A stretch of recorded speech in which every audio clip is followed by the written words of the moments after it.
Hey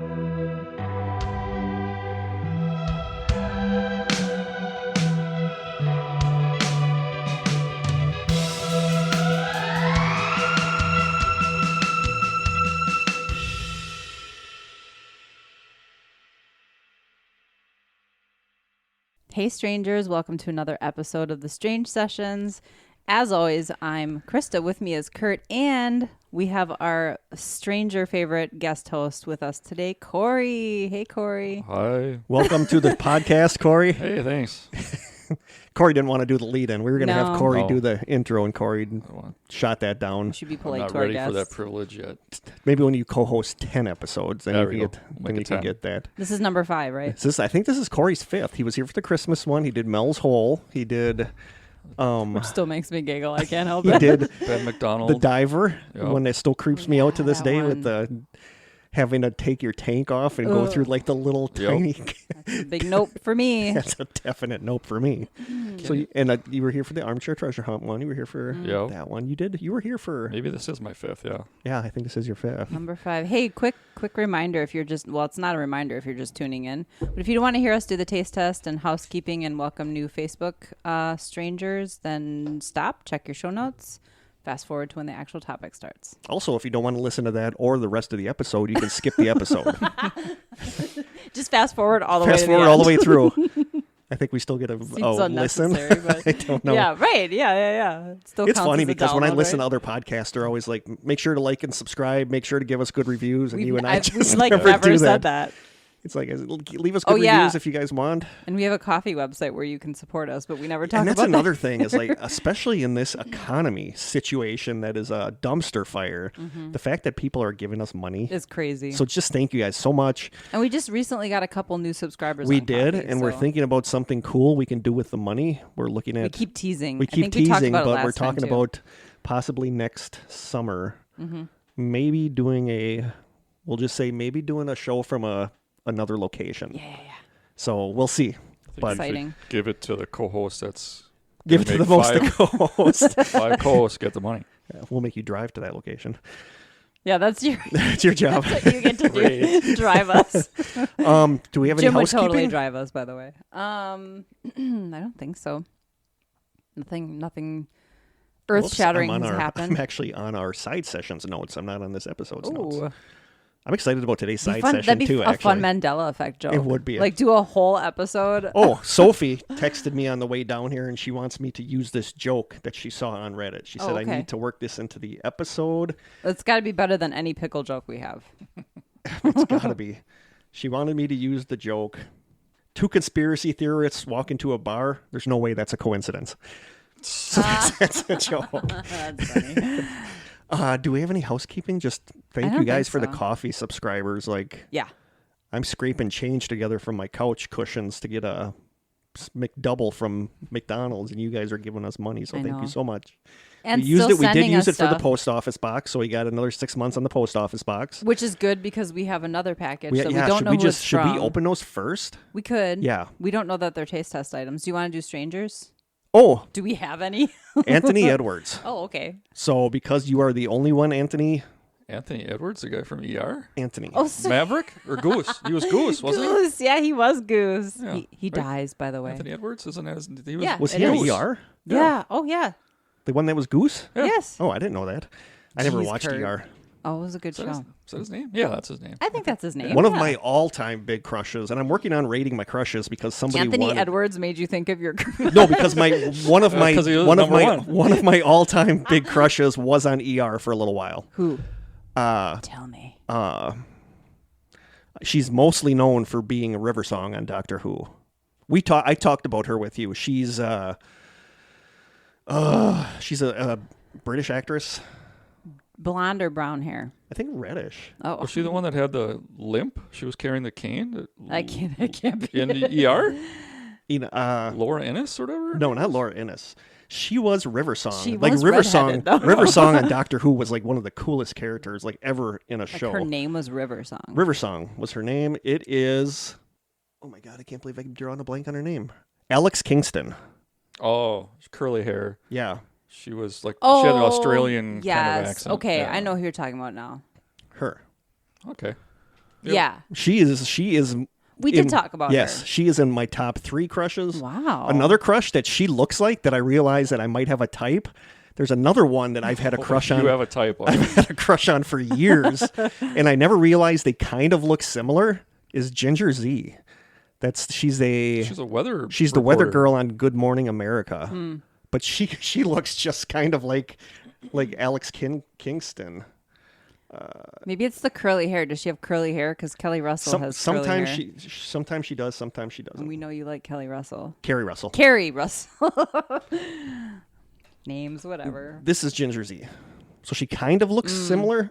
Like, I think so. A little bit. I don't know. Somebody wrote in asking to rate my crushes. So now I've been thinking about that all the time to rate my crushes. So that might have to be, this should be a side session. Yeah, no kidding. That probably will be a side session. I have to retract one of my crushes that I talked about on the show because apparently he's really messed up. Is that Arnie? Yes, Armie Hammer. Yeah, I've been hearing lots of cannibal. Apparently he works at a hotel now because he's been disowned by everyone. And yeah, he's into cannibalism and abusing women. So Krista's going to pull that crush back. She's going to reel that one back in. Okay, should I open? Anthony, thank you so much for joining. Yeah, Anthony, we got another one. We went off on quite a tangent. Yeah, that was the only one we had. So thank you so much, Anthony. You get special love because you're the only one that joined the Strangers. So thank you so much. Even if you were on ER, I don't know. Goose. And Goose. I don't remember Goose. The new Top Gun is popular. I saw Top Gun when it came out in the theater, but I just don't. I think that's the only time I've seen it. Well, you fast forwarded it to the beach volleyball section, and then stopped it after the beach volleyball section. I did because I feel the need for speed. I haven't seen that movie in so long. I heard the sequel is really good. Amazing. I've heard. I read. Have you seen it? No. Oh, okay. I read the plot on Wikipedia because I didn't want to be bothered to watch the movie, but I read the plot and it's actually really good. Right up there with your pre-ground beef and pre-cooked bacon and. Yeah. Did I ever tell you about pre-ground? What? Kory and his wife give me so much crap for this. It was hanging on the shelf in an aisle at Walmart. It was pre-browned ground beef in a bag. Yep. Like in a bag. And it was ground beef that was pre-browned and you could just throw it in a recipe. So of course I bought it because it's easy. And was then it dry and gross though? No, but it was easy, because browning ground beef is difficult. Put in pan. But I bought the stuff. Around. I think I made sloppy joes with it or something. But it was it was shelf stable, hanging in the aisle, pre-browned ground beef. That's what creeps me out the most is that it's not even refrigerated. And I went back like the next weekend to get more, and it was gone, and I couldn't find it. And there's like no trace of this ever existing. Were there reports this product about like I don't know. salmonella? Was it like some government test? Were they testing something on me?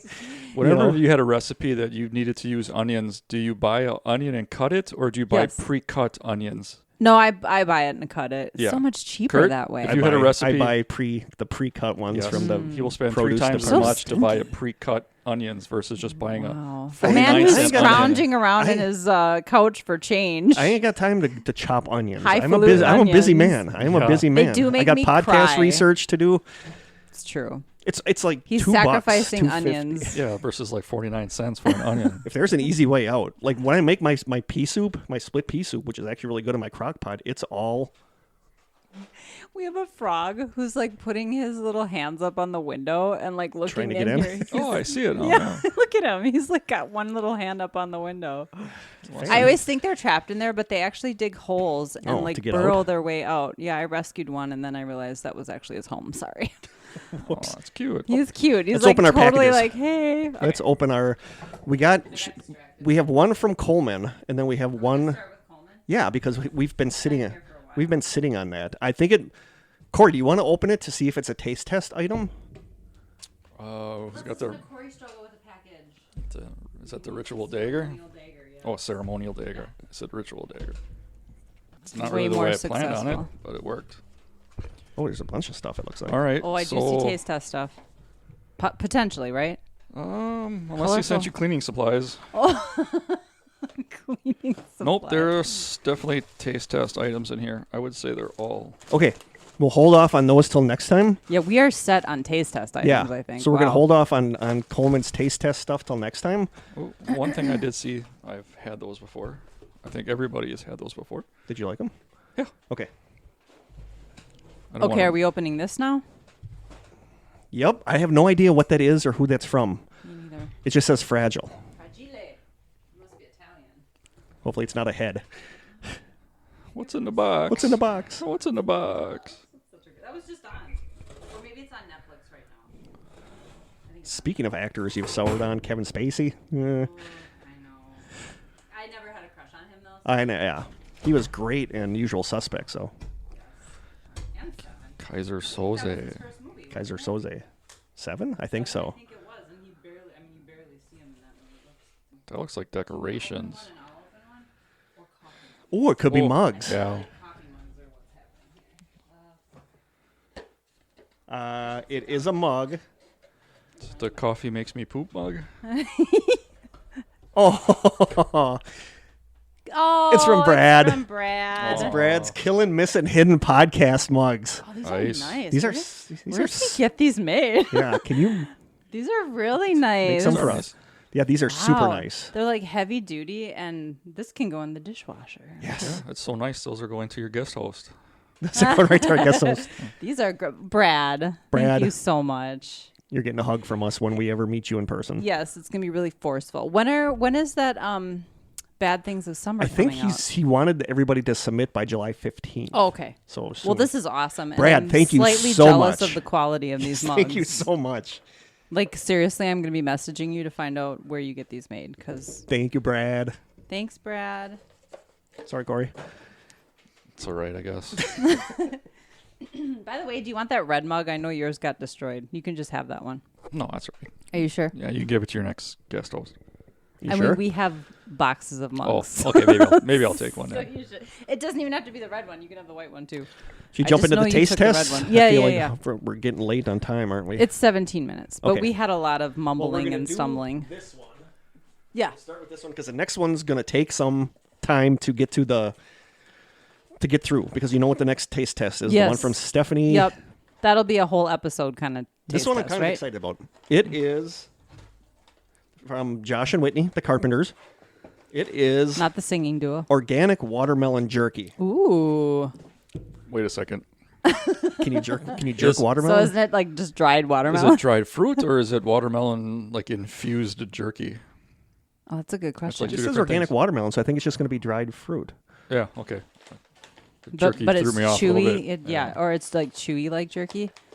I want to take a picture of the bag. Oh, that's a weird encouraging. face. Kurt's smelling it and making this poo-poo face. It looks like jerky. Looks like chips. The seeds are still in it. Ooh. Take a whiff. Take a pull of that. Kory gave a Great. face too. The anticipation's really Yeah, building. I expected more of a watermelon smell. Yeah. Not like, whatever I would smell it expect was. Overpowering watermelon. and Yeah. It wasn't. Watermelon's pretty fragrant. That's probably okay. Let me take a picture of the bag. It doesn't smell like anything. It smells like I mean, it it looks. smells like particle board Yeah, it smells like. wood. It looks good. I get the slightest hint of watermelon, but I smell wood. interesting. I don't know why everything's funny to me today. Okay, let me take a picture of this. It kind of looks like meat a little bit. I can, It looks like ham. It looks like a dried piece of ham. Oh yeah, the like- seeds are like stuck in here. Yeah. But I suppose if watermelon's like 90% water, Water, it would just sucked all shrink the water down. out. Yeah, if that's you true. Dehydrate it. You ready? I'm ready. I'm ready. It tastes like dried fruit. It's actually pretty good. It is good. Mm-hmm. It's kind of chewy. It's not as sweet Oh, as I it thought really it would be. tastes like watermelon when you kind of get it softened up. Wow. I'm gonna give that an 8. It's It much could be a better little than bit better, I thought. but I'm gonna It's give it better an than 8. I thought, though. I give it a 9. I give it a 10, but it's kind of sticking to my teeth a bit. I'm going to good, give it though. an 8 too. It exceeds my expectations based on looks and smell. I like. Who Yeah. wants to take this home? Yeah, that's good. Great. We'll take it home. That's good. I could use healthy snacks. Nom nom. Okay. Next one from our beloved listener Stephanie in Arizona, who I've been talking to a lot lately. She's awesome. And you'll see how this is tied into probably living in Arizona. Yeah. So a little nervous about this one. Oh, I got to She said she will not be offended if we don't finish it. challenge accepted. Maybe. There are 3 of them. I'm so curious as to what this is. Oh, suckers. Oh, What's in the center? It looks like a scorpion. Yes. Suckers with a scorpion in the center. Uh-huh. Was this like what, green apple, blue raspberry, and watermelon? I'm guessing. Oh, strawberry, blueberry, and apple. I have no preference. Whichever one. I have a preference. I don't want blueberry. I want blueberry. Oh, perfect. I love blueberry. I'll take apple. Strawberry for me. Kurt, do you want to take a picture of your mug? I just want to make sure and text it to me. I just want to make sure we can post that. Okay, I'm going to take a picture of this. I don't know. I don't know if I can eat that scorpion. I don't think I can eat that scorpion. I don't know if I can either. That's no problem. I knew Seriously? Kory would not have a problem. Are you think you're going to be able to eat that? Sure. Maltol syrup and scorpion are the first two ingredients, and then natural and artificial flavorings and red dye number 40. So scorpion is the second ingredient. Oh yeah, that's no problem. I can. I told her the bugs with no problem. He ate the dunder salt. I told her I'll eat the sucker until my tongue touches the scorpion. Once my tongue touches the scorpion, I think I'm going to be done with it. It's hard to get my camera to like focus in on the scorpion because the camera doesn't want to even look at it. Right? Oh, it's good for me. I got the scorpion. I don't know what that would be. Antennae leg is way at the very top, so I should get to it pretty quickly. The only thing that's going to suck though is trying to talk during your episode. Oh, while you're doing that. Yeah. Well, didn't you do that for something? Oh, you had that pop. I had the 5 spice. Yeah. Perfect. Oh, I just don't think I can eat this freaking thing. It is kind of daunting to think about eating a scorpion, but we'll see. Okay, I'm going to open this. What else do we have going on? We opened gifts. This is our taste test. So now we're moving on to our topic after we get these damn things open. From the top, maybe? Did you start at the bottom? Top, okay. I have a good strawberry flavor. It starts out good. Mm-hmm. I quite literally can't get mine open. Kory's definitely going to reach the scary part before we do. Ugh. Is it harshing your mellow? It is definitely harshing my mellow. It's not even spicy. I haven't even opened mine yet. Well, good luck. It took me a while. The sucker part is really good. Mm-hmm. It tastes like a Jolly Rancher. It's the universe telling you not to eat it. This thing is wrapped like they're worried the scorpion's going to escape. Wrapper 1, Kurt 0. Maybe they know something we don't know. Oh, that is really good. Mm-hmm. That's like a really good sucker. That's how they get you. The sucker's so good, you forget there's there's a scorpion in the middle of it. Okay, we're going to work on these. Wow, his is like really well defined. Oh. Yeah. Mine's not quite that defined. Your scorpion? I mean, not really. Oh, I'm not going to eat that thing. I'm going to touch it with my tongue. Oh, that's great. And that's going to be it. Look at that thing. You can see like its abdomen. You can see, nope. But the sucker is good. It is a little gross. She said she wouldn't be offended if we didn't eat it. Okay. But I'm going to. I probably won't even get that far. Yeah, working on it. I'll get to the head and the I figure once I start talking on mine. I'll have to update us when he gets home. Yeah. No, you should be able. I don't think this is the kind of sucker you want to bite into either. I feel like it's going to remove a tooth with it. All right, should we get to the topic? Our topic today is my favorite mini mystery, where two of us pick a story to do. Krista, we gave her the day off. I always have the day off. She didn't have to do one. So Kory and I each chose a topic, and like I said in our teaser, they both involve vills, which I thought was cool. A vill. Like a vill. Like Johnsonville? Johnsonville. Okay, gotcha. Like both of our stories involve a vill. So Kory, you want to go first? Sure. I'll give you a printout of what these look like. Okay. This was I remember seeing this on Unsolved Mysteries. Yeah. And this was one of my favorite stories I've seen on Unsolved Mysteries, and I used to look for this episode because I love this story. So it was on Unsolved Mysteries, I believe, twice. I know it was season 7, episode 6 for one of them.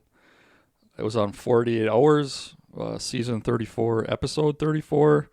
And then I listened to a couple podcasts from Crime Junkie and True Crime Garage. And a lot of this, especially the chronological order part, goes to Reddit user BizBuzz. Thanks, Biz. Yep, thanks, Biz. Shout out. So these are called the Circleville Letters. Does it ring a bell? No. No? Does with me. I love this. I do. All right. On March 3rd, 1977, a letter arrived at Westfall High School addressed to School Superintendent Gordon Massey. Westfall High School is in Circleville, Ohio. Circleville at this time was home to about 11,000 residents. Wow, more than I thought. The letter was handwritten in a very distinctive block letter style. So you can see that on the printout that I have, that's basically how they all look. There's more than this? Oh, yeah. There's, okay. We'll get to that. We'll get to that. Kurt you Kory just Kurted me. He just Kory'd you. Can Kory Kurt you? You did. These letters accuse Gordon Massey of having an affair with a married school bus driver in Circleville. The letter reads, "Dear Sir, according to my GF, girlfriend, you have asked her to go out many times and have asked the other female bus drivers too. This must stop at once for the good of the school and families. If they are not stopped, I will be forced to write to the school board, and I would hate to do that. To prey on another man's girl is untouchable. I suggest you find yourself a pimple-faced whore and start up with her and leave my girls alone." Unquote. Dang. Not that Massey was given much time to prove that he was a changed man. In fact, he had less than 24 hours. The day after the first letter arrived, another one arrived at Westfield High, this time addressed to the school board. The rambling 4-page document accused Massey of sexual harassment. So he basically said, I don't want to have to write to the school board, but then he wrote to the school board anyway. The next day. Obviously, the letter was probably already pre-written. Sorry to interrupt you. Go on. No, that's all right. Where was I here? Kurt interrupted me. So I'm usually the one getting that from Krista. Yeah, man, like our one reviewer said. The letter urged the board to get rid of Mr. Massey. But if the writer was to believe Massey, quote, picks on the weaker ones constantly, unquote, then it ends with an ominous warning, quote, I sure hope he does not upset my girl for his sake, unquote. Another letter arrived at the school later that day, claiming that the writer was keeping tabs on Massey's illicit sex life daily. Every detail, down to the exact drivers he flirted with each day. Of course, the school board wasn't about to fire a senior official over some unproven accusations from possibly a jealous boyfriend. Eventually, the writer tried a new tactic. On March 18th, so we're about 15 days later, the school's vice principal received a letter claiming the writer would soon send evidence of the unethical affair. This time, he singled out one female bus driver as another main target of their hatred. The letters, as well as all of the Circleville letters, were postmarked from Columbus, Ohio, which is about 25 miles north of Circleville. So that's how it all starts. Yeah. Okay. I'm guessing whoever this was drove up there to send them from there so that I don't know. Seems like a drive, though. What is 25 miles? Maybe. Were they arriving in the mail? Or? Yes. Okay. So the female target of the writer's harassment would turn out to be one of these bus drivers, and her name was Mary Gillespie. So one of the things with this is that there's a lot of names, so I'm going to do my best to use the first and last name to kind of reiterate who these people are. Near the start of the letter writer's campaign of harassment, Mary Gillespie found a handwritten letter in her mailbox accusing her of having an affair with Gordon Massey, who was the superintendent we talked about. The letter states, "Stay away from Massey. Quote, don't lie when questioned about knowing him. I know where you live. I've been observing your house and know you have children." That's creepy. "This is no joke. Please take it serious. Everyone concerned has been notified, and everything will be over soon." What does unquote. that mean? At this point, Mary shared the letter with her husband, Ron Gillespie. So you have Mary Gillespie and Ron Gillespie who are married. But she did deny to her husband that she was having an affair with Gordon Massey. She said, nothing's going on. I don't know why this person is saying that there's something going on. So a short time later, still in late March 1977, Ron Gillespie now received a letter. So Mary Gillespie's husband received his own personal letter. It tells him that he needed to admit that his wife was having an affair with Gordon Massey. The letter told him to inform the Westfall School Board of the affair and said that if he did not, he would be killed. Whoa. Once again, the Gillespies kept this letter quiet. So basically, they're keeping it amongst themselves, not really filling anybody in. 2 weeks later, another letter was sent to the Gillespies, this time addressed to both of them.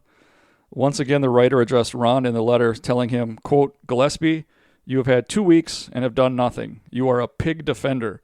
You are also a pig. Make her admit the truth and inform the school board.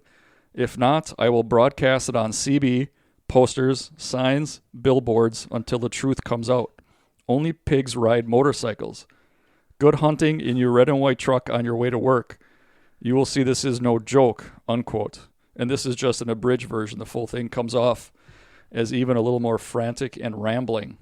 It's just so creepy to get a letter where like somebody's obviously watching you. And so they've confirmed that all those, like the red and white truck, that's all accurate. He did drive a red and white truck, and they did have children. Wow. So as all this is heating up, and this is the latest letter to prove that the writer didn't just know their address. The lunatic had actually visited the address in person. How else would he know the kind of truck that Ron drove? Right. So it's kind of like the... What's that look for? You getting the Scorpion? No, I didn't get the Scorpion, but I'm thinking about how creepy that is. Like that the Watcher. The Watcher. Yeah. I've been thinking about that the whole time. But how creepy that is to know that somebody has been like looking in your... Yeah. We did a mini mystery on that, didn't we? The Watcher? Yeah. When Kory was here. That was another episode. Kory was here. Watching that frog. Look at him. Oh, he's trying to get in here. He wants to listen. Poor guy. Okay. Wants to be another guest co-host. He's a stranger. One of the things that I did mention earlier is that none of these had return addresses. Oh, okay. This last one that was addressed to the Gillespies did. It was 550 Ridgewood, Circleville, Ohio. Unfortunately, the Circleville writer didn't slip up and reveal himself. This was actually the address of the superintendent, Gordon Massey. So apparently this was a sick joke. I was going to say, you're not a very good stalker if you put your actual address on it. So when Mary... isn't he the subject of the whole thing? Yeah, so far it's been a couple letters to the Gillespies telling them to admit the affair, and a couple letters to the school board or Mr. Massey or Superintendent Massey telling him to reveal the affair. So Mary, from the beginning, kind of suspected the letters were being written by somebody named David Longberry.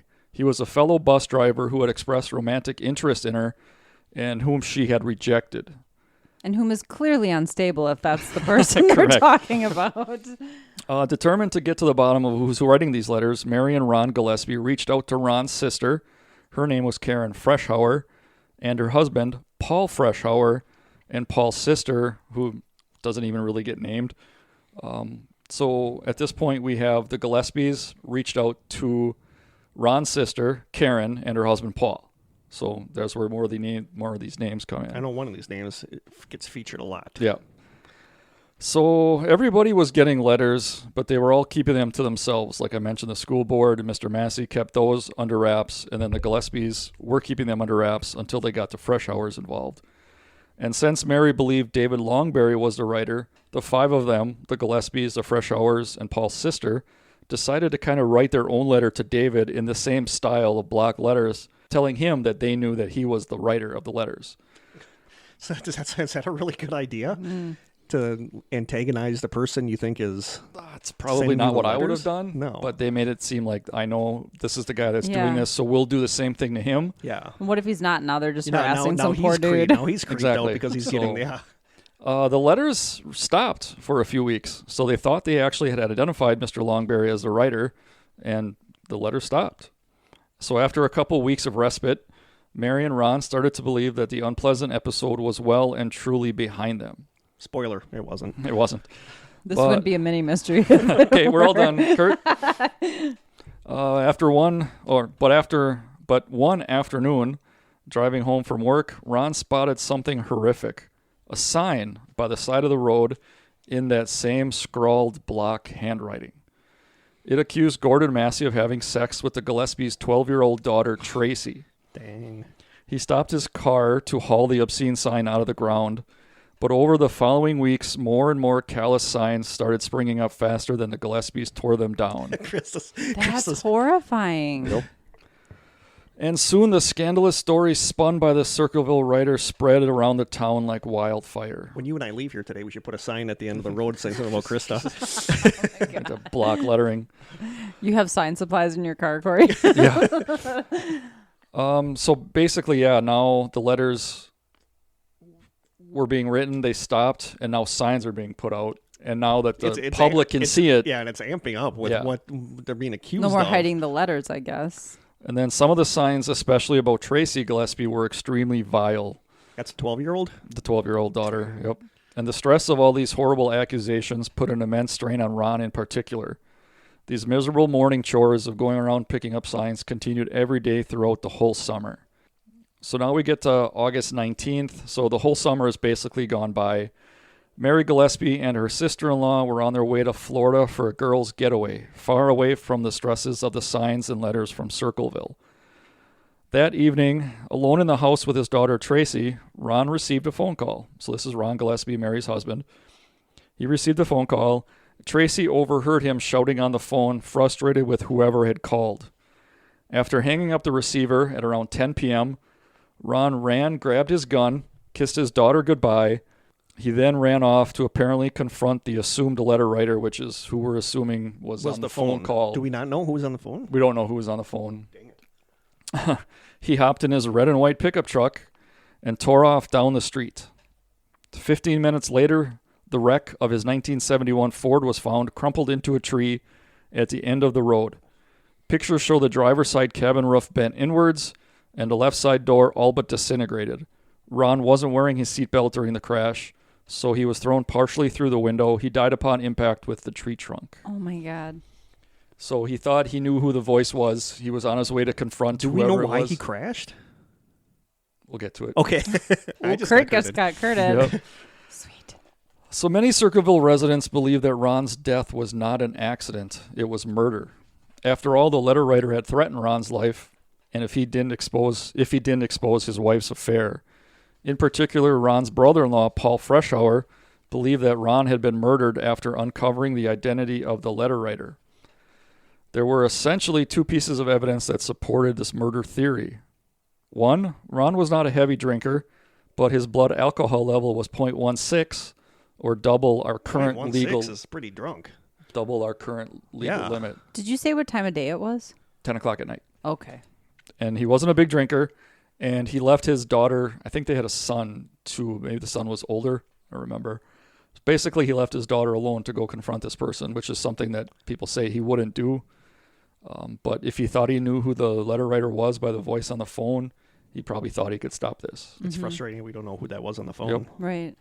Number two, Ron's revolver was found under his body. And it appeared that one round had been fired sometime between when he left his house and his body was found. Although... I don't know how familiar you guys are with guns. If you have a revolver, I think it was a 9-shot revolver. Basically, you have the casing that the bullet's in. If you shoot it, it stays in the cylinder of the revolver. So there's no way to determine whether he just stored it that way. Yeah, it could have been like that not knowing that he took it to the range and shot. Charged. Okay. Yeah, so then one of the cylinders would have had just an empty casing in it. The other 8 would have actually had a bullet in it. I don't think he would have had, I don't know. So, I mean, I could see him storing it, not knowing that he forgot to take out one of the rounds and it was just a casing. Yeah. But a lot of people go on to say that he obviously must have shot somebody or something between the accident and when he left. Or shot at something. The sheriff at the time, Dwight Radcliffe, his name you don't really need to remember. He'll come up a couple different times. But originally suspected foul play involved in Ron's death. And there was even a person of interest in the case who was interviewed and given a polygraph test, of which they passed. And the person of interest was never publicly identified, but it's been suspected of being David Longberry. He's the one they sent the letter to? Yep, he's the one that they kind of like sent the letters to him that they thought that he was sending to them. Mm-hmm. Because they stopped after. Correct. Okay. But after the coroner, Dr. Ray Carroll, his name will come up again, examined the body and found the high blood alcohol level. Sheriff Radcliffe then changed his mind and believed Ron's death was an accident caused by drunk driving. His truck was crushed at a salvage yard fairly quickly after the accident, even though Ron's family wanted to investigate it, but it was too late. Suspicious.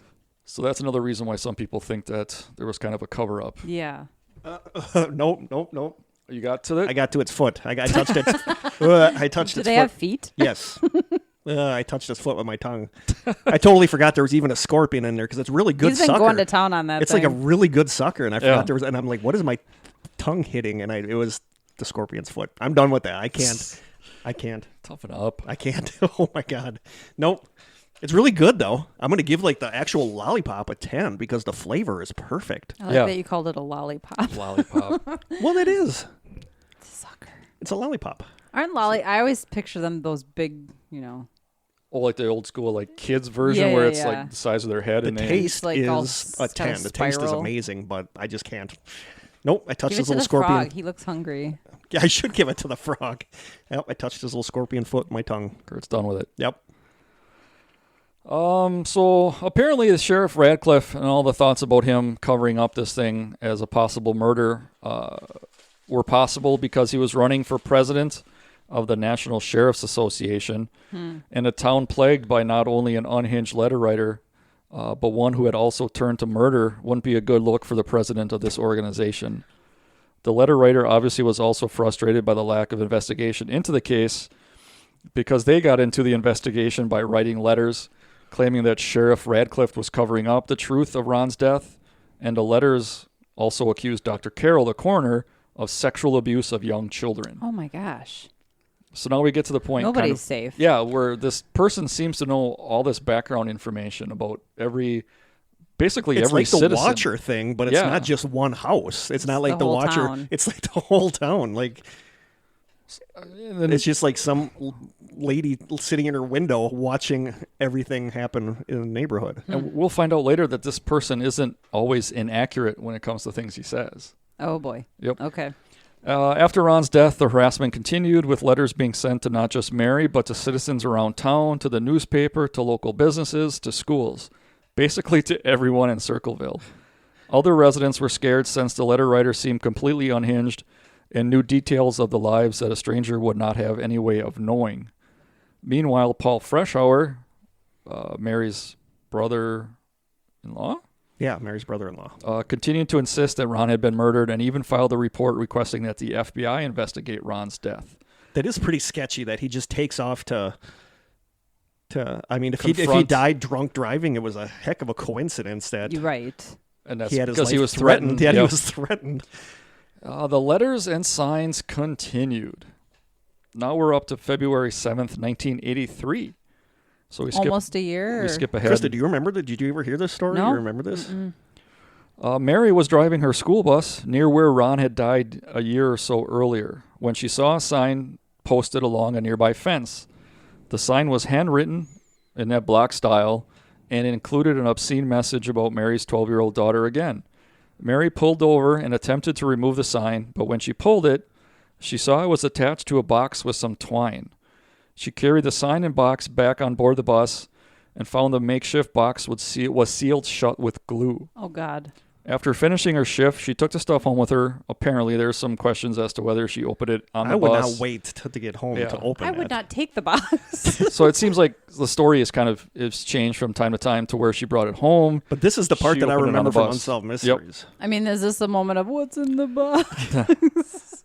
After finishing her shift, she took the stuff home and managed to force the box open with a tool. Inside was a handgun propped up with styrofoam. Well, at least it wasn't a head. Okay. The other side of the string was pulled around the trigger. This homemade contraption was clearly meant to shoot Mary when she pulled down the sign. Judging from the crime scene photos taken that night, it looked like the box was mounted at roughly chest or head height. That's so crazy. That's insane. Somebody would do that. Like, once you go and pull the sign down, it's going to pull a string to pull a trigger on a gun to kill you. Well, anyone could have tried to remove that sign, not just Mary. Yeah, it could have been like a city worker. What if that little 12-year-old girl tried to remove that sign? Yep. We'll get to that later. Okay. We've been curted so many times. So just one false move away from a violent death, Mary took the gun to police, who discovered the serial number was still fairly visible, and despite a shoddy attempt at filing it off. The registered owner was probably the person you'd least expect. So as the sheriff's office was able to identify the handgun in this box was registered to none other than... Guesses? I got to guess. Is it Massey? It starts with a P? No. Wes Wesley. Oh. How did you guys not know? No, Wes Wesley? It was registered to Wes Wesley. Because you haven't mentioned him yet. Who the hell is this now, you might ask? He was a worker at the local Anheuser-Busch bottling plant. Totally unrelated to anything we've talked about. Up to this point. When asked about the gun, he stated that he had sold his gun to his supervisor. So who is that now? Start with a P? Paul Freshover. Paul Freshover is the one that I know. Mary's own brother-in-law. What? Paul worked at. But what doesn't make sense is that Paul is the one that's trying to get them to look into the death of Ron as a murder. Yep. So then, if he killed him, why would he be pushing for them to? Talk about misdirection of So Paul worked as a quality control inspector at the Anheuser-Busch plant that Wes Wesley was his subordinate. He admitted the gun was his, but claimed it had gone missing weeks before, denied setting the trap, and also had not reported the gun missing prior to this. And there was technically no evidence to support his claim, saying that he never filed the police report saying the gun was missing. He really didn't check on it frequently enough to know that it was missing. But he did admit that, I bought it from Wes. So, had he been the one pulling the strings all this time? It certainly appeared so, but why? Like Kurt mentioned, he's the one that's kind of running this. Wanting to get investigated. Yeah, even asking the FBI to come and investigate. But that makes him seem less guilty. Yeah, but are you going to want to get the FBI to come and investigate when you're the one doing the letters? Yeah, and we'll get to that too. Okay. So a bit of background might help us understand. But as with everything with this case, there's more to the story. Karen and Paul Freshover had recently gone through an acrimonious divorce after Karen cheated on Paul. Paul was awarded custody of their 3 children, and Karen ended up living in a trailer in Mary Gillespie's backyard. So Karen certainly seems to have a motive for framing Paul. She also would have had access to his gun, and despite telling police she had access to some of the original Circleville letters as well. Also to include possible Circleville letters that Paul may have written, but may or may not have mailed. And she couldn't produce any of these letters when she talked to the police. So basically she's saying that she saw Paul with some of these Circleville letters, the original block-style letters, and she even went on to say that she went into the bathroom one day and saw that there was letters in the toilet that Paul apparently tried to flush, but came back out. You don't know if you can trust what she's saying. Exactly. Because she has no proof. And she's got a beef against And she Paul. has a beef against her husband. So what we're trying to get to is they're saying she's trying to frame Paul for killing Ron, and but being the she maybe letters, did it. Possibly. Okay. Because she did have access to his gun. This is complex. This is very complex. That's why this one was really cool. Huh. As for additional evidence connecting Paul to the booby trap, there was none. Paul had an alibi for the day the booby trap was sent. He was at home because there was work being done in his house. Paul also fully cooperated with law enforcement and was only connected to the letters based on accusations from his ex-wife Karen after their very contentious divorce. So when Paul was accused of this, he was brought into the sheriff's office, and they asked Paul to copy one of the Circleville letters and try to emulate the writing of the letter, a practice that is very much not proper procedure when trying to compare handwriting.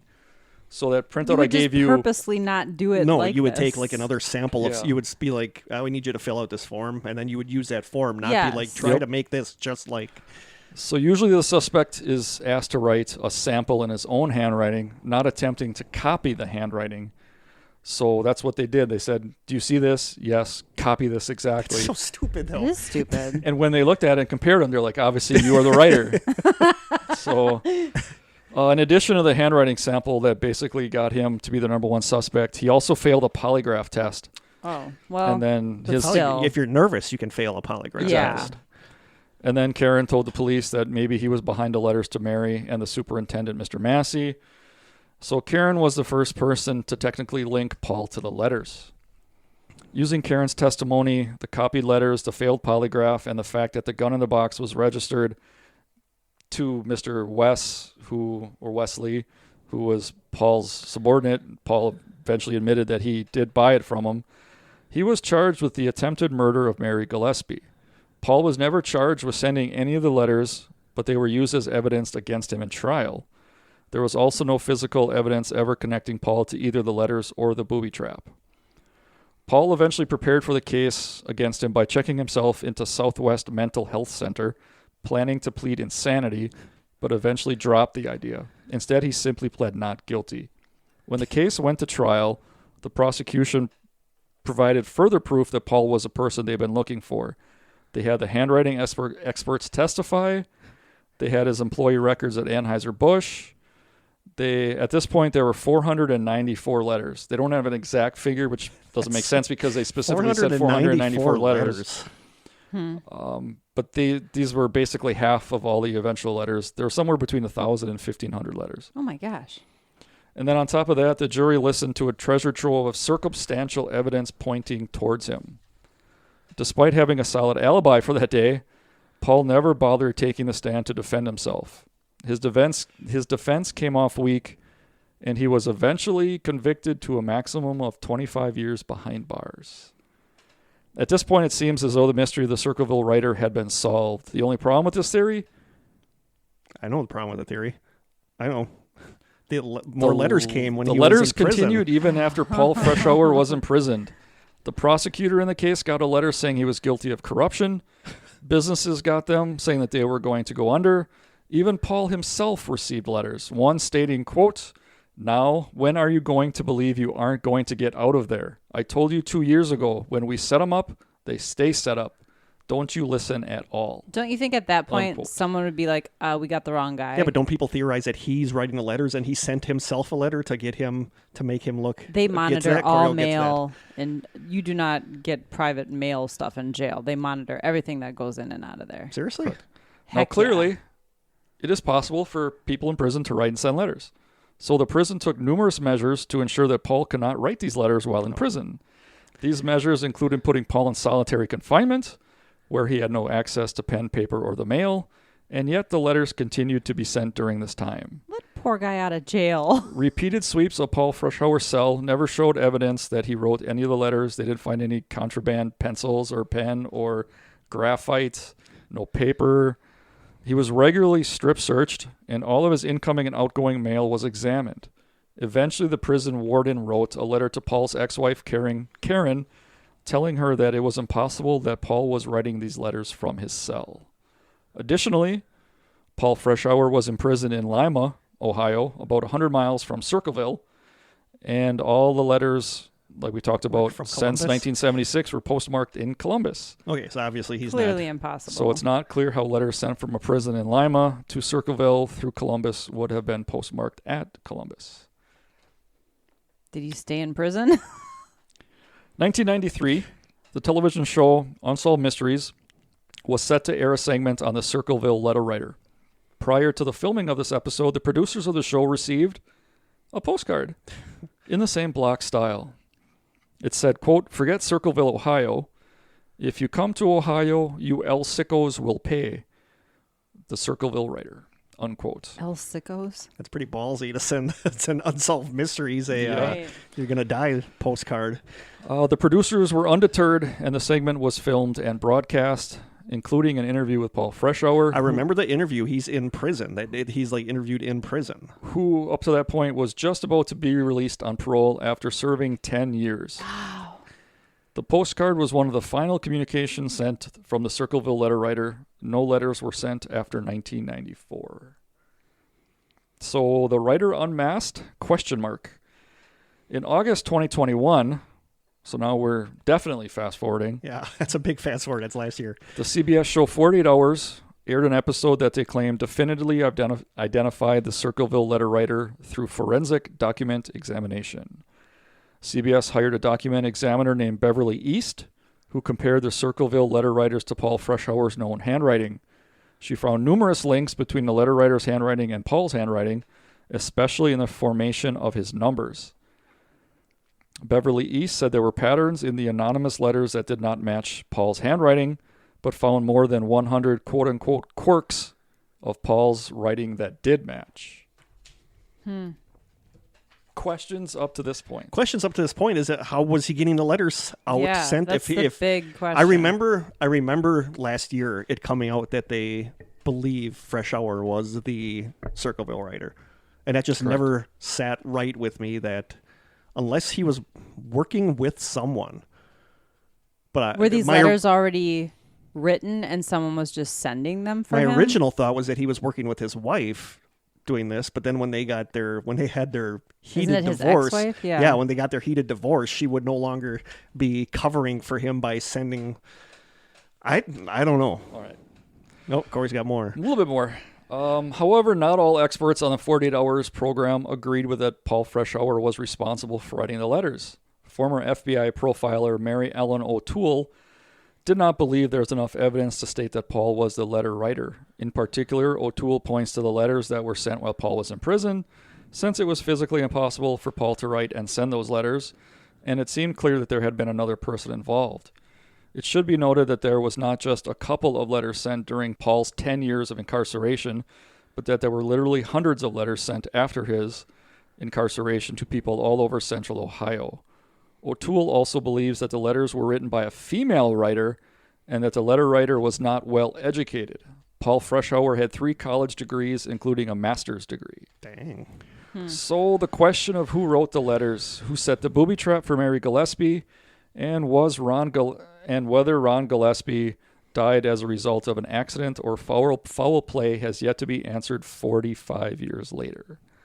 So some additional information before we get to theories. Sheriff Radcliffe estimated around 1,000 to 1,500 letters were written. That's nuts. Mm-hmm. If Paul was smart and savvy enough to file away the serial number, surely he wouldn't have done such a bad job at it. Maybe he's getting too much credit, but a partially filed away serial number looks like an attempt to frame him, making it look more legitimate. That's true. Partially filed away. That is true. That you're going to make it look like he tried filing it off and then do a real. Like if you're filing your serial number off, you're gone. You're doing a good job of getting that off of there, not like a half-assed job. Yeah, you file it, and then I believe there's some kind of acid that you put on there to eat away at it. Paul Freshover was released on parole in 1994. After spending 10 years in prison, he maintained his innocence until his death in 2012 at the age of 70. After his release from prison, he maintained a website dedicated to professing his innocence. Wow. Dr. Ray Carroll, who we talked about earlier, the county coroner, who claimed that Ron had died with a blood alcohol content 2 times the legal limit and was accused by the Circleville writer of child molestation, was charged with 12 counts of gross immorality, sex crimes, corruption of a minor, pornography, obscenity, and indecent exposure in December of 1993. Dang. Okay. David Longberry, the school bus driver Mary Gillespie originally suspected of writing the letters back in 1977, raped an 11-year-old girl in 1999. He went on the run and eventually committed suicide by hanging that same year. So the letter writer was on to something. The letter writer's coming off as the good guy now. I know.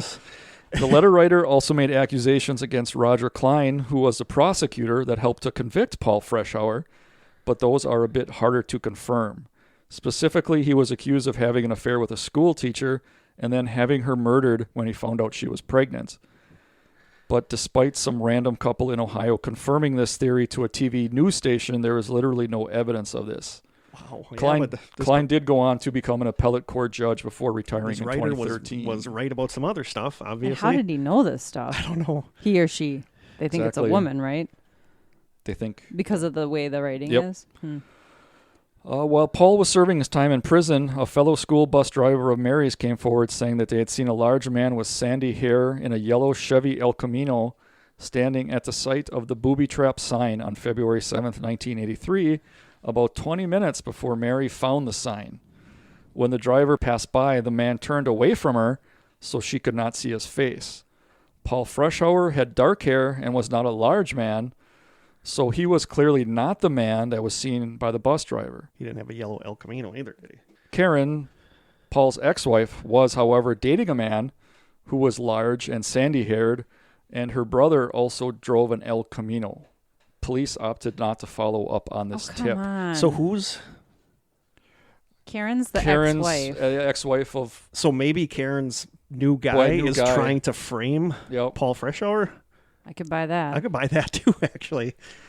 So while Paul Freshover was convicted of setting the booby trap intended to kill Mary Gillespie, in part based on the anonymous letters, neither he nor anyone else has ever been charged with the actual writing of the Circleville Letters. Additionally, Paul Freshover's conviction was based solely on circumstantial evidence. And while Paul's conviction relied on the idea that he was the letter writer and that the letter writer and the person who set the booby trap were the one and the same, it is impossible that he is responsible for the hundreds of letters that were sent while he was in prison. One theory of the letters is that there were multiple letter writers, not just one. This would explain how the letter writer knew secrets about such a large group of people, literally hundreds of people in central Ohio received these letters. Did the writing not match in all the we'll letters? Get to that. Okay. As well as how the letters continued after Paul was put in prison. While it's unlikely that there would be numerous letter writers for all who managed to keep this huge secret over 40 years, it's still not possible to rule it out. Another odd element of this case is the glaring absence of Gordon Massey from all the reportings of these events. The first and most vitriolic letters were sent to or about Massey. The sign that was booby-trapped included the message that Mary's 12-year-old daughter was involved in a sexual relationship with Massey. Massey was also the targets of the early letters, and despite Mary Gillespie's denial of the affair with Massey, the two did end up having a romantic relationship after Ron's death. Jeez. So the whole thought behind the start of this was that they were having an affair, and the affair actually did start after Ron died. Self-fulfilling prophecy, or wow. And yet there is very little information about Massey available, despite the huge amounts of information from many of the other people involved in the case. Massey was a well-respected member of the Circleville community, was married with a son. He died in 1996. Now we get to journalist Martin Yant. He's an Ohio native and one of the main authorities on this case. He now heads up his own private investigation firm.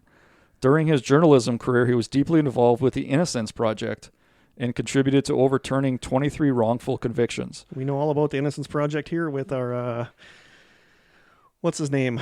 Stephen Avery. Oh, yeah. So Martin Yant strongly believes that Paul should have been his 24th overturned wrongful conviction. In fact, he was so convinced of Paul's innocence, he wrote a letter supporting him for his second parole hearing. It was Yant who uncovered the reports about the yellow El Camino parked where the booby trap was found. Add to this the fact that Karen visited Paul's sister several months before while the divorce proceedings were underway. She asked to borrow Paul's typewriter, which was loaned out to his sister to work on her book. She found it odd that Karen, who had never used a typewriter before, came looking for it that day. That's sketchy. Like she wants to use that to write. Yeah. Around the same time, some of the Circleville letters arrived typed rather than in that block handwritten style. That is sketchy. And who was that? That was the one whose boyfriend was seen at the... No, because Paul's sister was the one that was never named in the beginning. Okay, yep. She went... Karen, Paul's ex, went to visit her to pick up the typewriter. So it's almost like Paul's ex and Paul's ex's boyfriend are the ones that are teaming up to get Paul... Yeah, that's sketchy. So using this typewriter, was that an attempt to incriminate Paul by using his own machine? 100%. Certainly sounds like a Karen thing to do, since that was her name. Karen. Martin Yant described her as, quote, a very, very angry, manipulative woman who was still planting negative stories about Paul even in the early 1990s. Even with all that was going on with Paul, we talked about, after his divorce, he was awarded the house, the children, basically everything in the divorce decree was sent to Paul. If Paul was to be put in jail, though, all those things would go back to Karen now. Paul originally suspected that their son, Mark, so Paul and Karen had a son named Mark, took the gun to frame him, possibly at the insistence of Karen, but Paul also didn't want to implicate his teenage son. However, later, Mark became troubled, possibly because of guilt later in life, leading to his suicide in 2002. Dang. So that's the second suicide in this whole story. So if the angry divorcee Karen was responsible for the second episode of the story, how about the first? She didn't exactly have a motive to name and shame her sister-in-law. To explain this, Yant states that there was probably at least 2 Circleville letter writers throughout the years. So jumping back in chronological order, we have David Longberry. Yant agrees that he was probably to blame for the original harassment campaign, but it's not clear at which point Karen or maybe another culprit took over the duties. But safe to say Longberry was most likely the one who started the whole thing. Was Longberry the one that they all sent letters to that were in the same style? Okay, yeah. So that was for possibly revenge for the superintendent stealing his love interest. It's a very distinctive... Which he hadn't actually done yet. Correct. The writing style is very distinctive, and if you see this enough, you're going to be able to copy it. I suppose. So you don't really it doesn't need to be one person. It can be multiple people. So the last thing before we get to the theories is what's especially creepy is how omnipotent the Circleville letter writer seems. They knew so much people's secrets in town. One of the things, too, is in the original letters, they talk about bus driver, and they gave a series of 5 digits. So stop having Massey flirt with bus driver. It was like 62747. Come to find out, when they looked up the employer records, 62747 was Mary's employment number. So how did the person know that? Like, nobody knows my badge number at work, but I know my badge number at work. Mm-hmm. So but how would somebody have their numbers like on their? They don't know if it was posted somewhere, like at the bus depot or wherever they start. So basically, we're the theories. Anything you want? I never thought Freshover did it. I didn't either. I remember when I was watching the interviews on Unsolved Mysteries that I thought he was innocent. You know, the fact that up until his death, he held this. I think the website's still actually active. You can actually still look at it. It lists all the reasons why he didn't do it. What would his motive be? I feel like, where's the motive? The motive is with the ex-wife. I don't understand why you would kill innocent people just to frame your ex-husband so he would go to prison. That's the only thing that makes sense to me is Longberry did the first one, and then he got freaked out once people started sending him the same letters back, and then they saw an opportunity to turn that into something. And his ex and her boyfriend kept on with them. So we have theory 1. Paul did it, all of it. No. There's a lot of people. I read about this on Reddit. And there's a lot of people that do think he's guilty of it.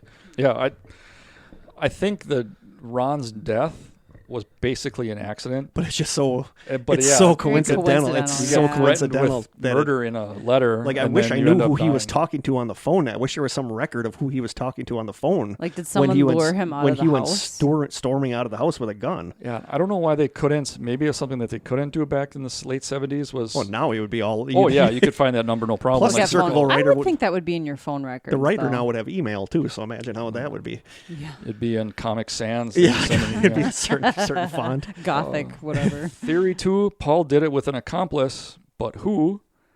Theory 3, a still yet unknown person or persons. Theory 4, Karen Freshover and David Longberry. That's who I'm kind of leaning towards. Theory 5, and the last theory, 3 or more different people. A popular one suggesting the first few were somehow by someone in Gordon Massey's family trying to stop the affair. Then Karen Freshover took over to implicate her ex-husband. And then a third person took over to right the wrong of Paul being put in prison. One last thing of note, Gordon Massey's son, the superintendent, was named William. A fact that later came out was that the first few Circleville letter writers were signed with a sort of W. Huh. So I think that's where I fall. I understand the theory with the 3 writers, that the first one, but say that first one was, what's his name? Dingleberry? Longberry. Dingleberry. Say Longberry had a thing for Mary. Well, say that he did the first couple. Don't you think that he would have at some point maybe come out and said, I did do the first couple, but I'm not doing these now. Don't you think that he would have maybe... Yeah. Especially if he was doing the first couple and then he was freaking out because all of a sudden now there was somebody else was doing this and putting guns out and possibly killing people. Like, wouldn't you say, yeah, I did the first letters, but I have nothing to do with these? Or you'd be too afraid of getting charged and dragged into the suspicion? And that's what I think most people forget is they look at the amount of letters and all the letters as a whole. If you go back to the very beginning, it was somebody trying to stop an affair between somebody that they either worked with or liked and a superintendent, although there was no evidence at that time that neither one of them admitted to an affair, and there was no evidence of an affair, although eventually they did end up, How old was his son William at the time? I'm really intrigued by William all of a sudden. Early 20s. So did he know that his father was having rumors of an affair, and he wrote the letters basically trying to stop? But then the letters just get more unhinged along the way. So would a 20-year-old get to the point where he's threatening murder because of an apparent affair? I don't think so. I feel like I think that... Well, unless he was just unhinged to begin with. True. I think that there were multiple writers. I really do. I don't think... I think the first one's... someone needs to analyze the letters like a professional. Yeah, but I don't know. But there are little things, though, like the way the G is curled. You know what I mean? There are little things that you can really zero in on to attribute to a singular person that One someone thing that's might popped not up duplicate. like in a weird synchronicity way for me, Kory knows what I'm talking about. I was reading one of the Bigger Secrets books about the Beale treasure and the cipher, that there's a treasure out there that has this cipher that supposedly once you decode it, you're going to...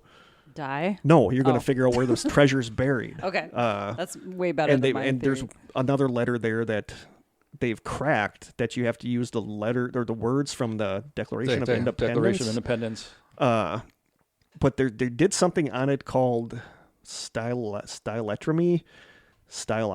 There's something like that where they had like a stylometry. They had one of these people look at it, and they found out that the person that wrote the book about the cipher used the same like amount of commas, and they use these same words that right. And then you look at like an average of how many people use that word, and you see that that person uses it way more than the average one. It's like a fingerprint. Yeah, almost. but I just read about it in some other case where they were talking about letters. That's so why I mean, think there are ways out, to do this, like based on the word usage. Yeah, couldn't they figure out if it was one person versus multiple just by analyzing all the letters? Somebody did point out too that the original letters sound specifically pointed to me or I, and some of the later letters talk about we. Yeah. So there's a possibility. Could have would been you accidentally refer to we when you mean I? I don't think so. I think somebody when you do that, you normally think of somebody in the back of your mind, like you're writing these letters with somebody else. Yes. I honestly think at some point Karen and her boyfriend were doing the letters. Yeah. I really do.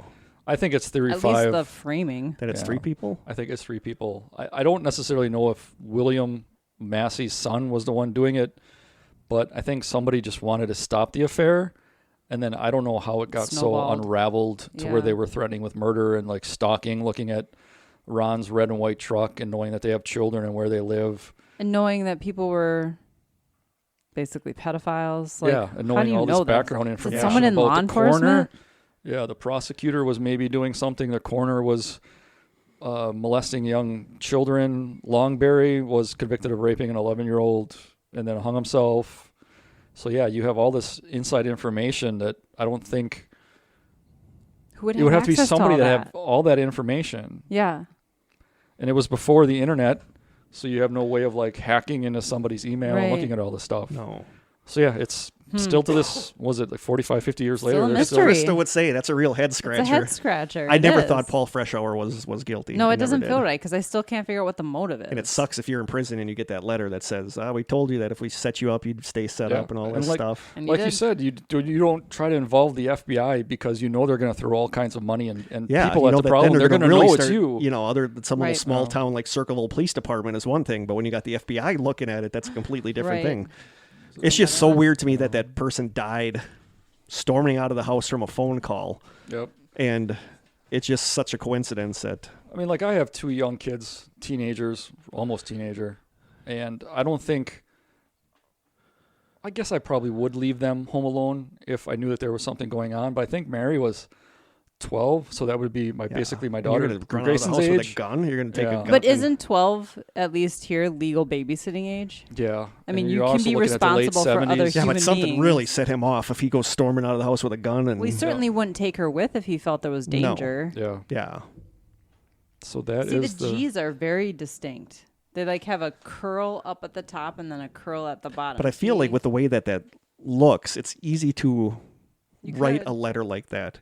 But that thing about stylometry or whatever says, even if you try your best to disguise who you are, there's little ticks that you have in your writing that are going to come out. Oh, even like commas. Like, so maybe this is something like people need to relook at these. I'm sure, like, do they still even bother scan them into a computer today and let the computer do the job? This is something they need to reopen because still, I don't think, did anybody actually die from this that we know of? There was an attempt with a gun. A couple suicides. Yeah, but an accident and some suicides, but as far as we know, no. But even that booby trap, I mean, that basically would have worked. Yeah.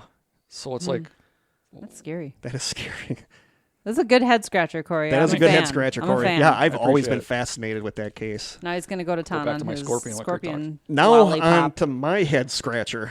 And this is one of those stories that a lot of people know. Like, I knew it from the 70s when there was the glut of paranormal books, UFO books. And so many people remember it from either the description or a picture, an illustration of the creature like reaching down off a porch roof and touching someone's hair. Like, everybody remembers that from this. But this is just like a really fascinating story. And I don't know what I think. And there's a lot of podcasts about this. The two articles that I used the most were a Mental Floss article called Strange States, which I think we're going to have our lawyers contact them about because we use Strange States, but it was about Kentucky's alien visitors, and a website, ufologypatrickgross.org. I used that because it had a really good timeline. So my story is about the Kelly-Hopkinsville Encounter. And if you've never heard it, it's a crazy one. Here we go. Around 11 o'clock p.m. on the night of August 21st, 1955. It's a great day. Oh, what? Is that your birthday? It is. Oh, wow. That's coming up. Uh-huh. Around 11 o'clock p.m. on the sultry, steamy, humid, hot night of August 21st, 1955, a large group of people, and this is one of the problems I have with this case, is that there's a lot of discrepancies, a lot of... some accounts say 8 people, some accounts say 12 to 15 people. Most of the ones I've seen that I really think did a really good job, and I buy, say 11 people, so I'm just going to go with that.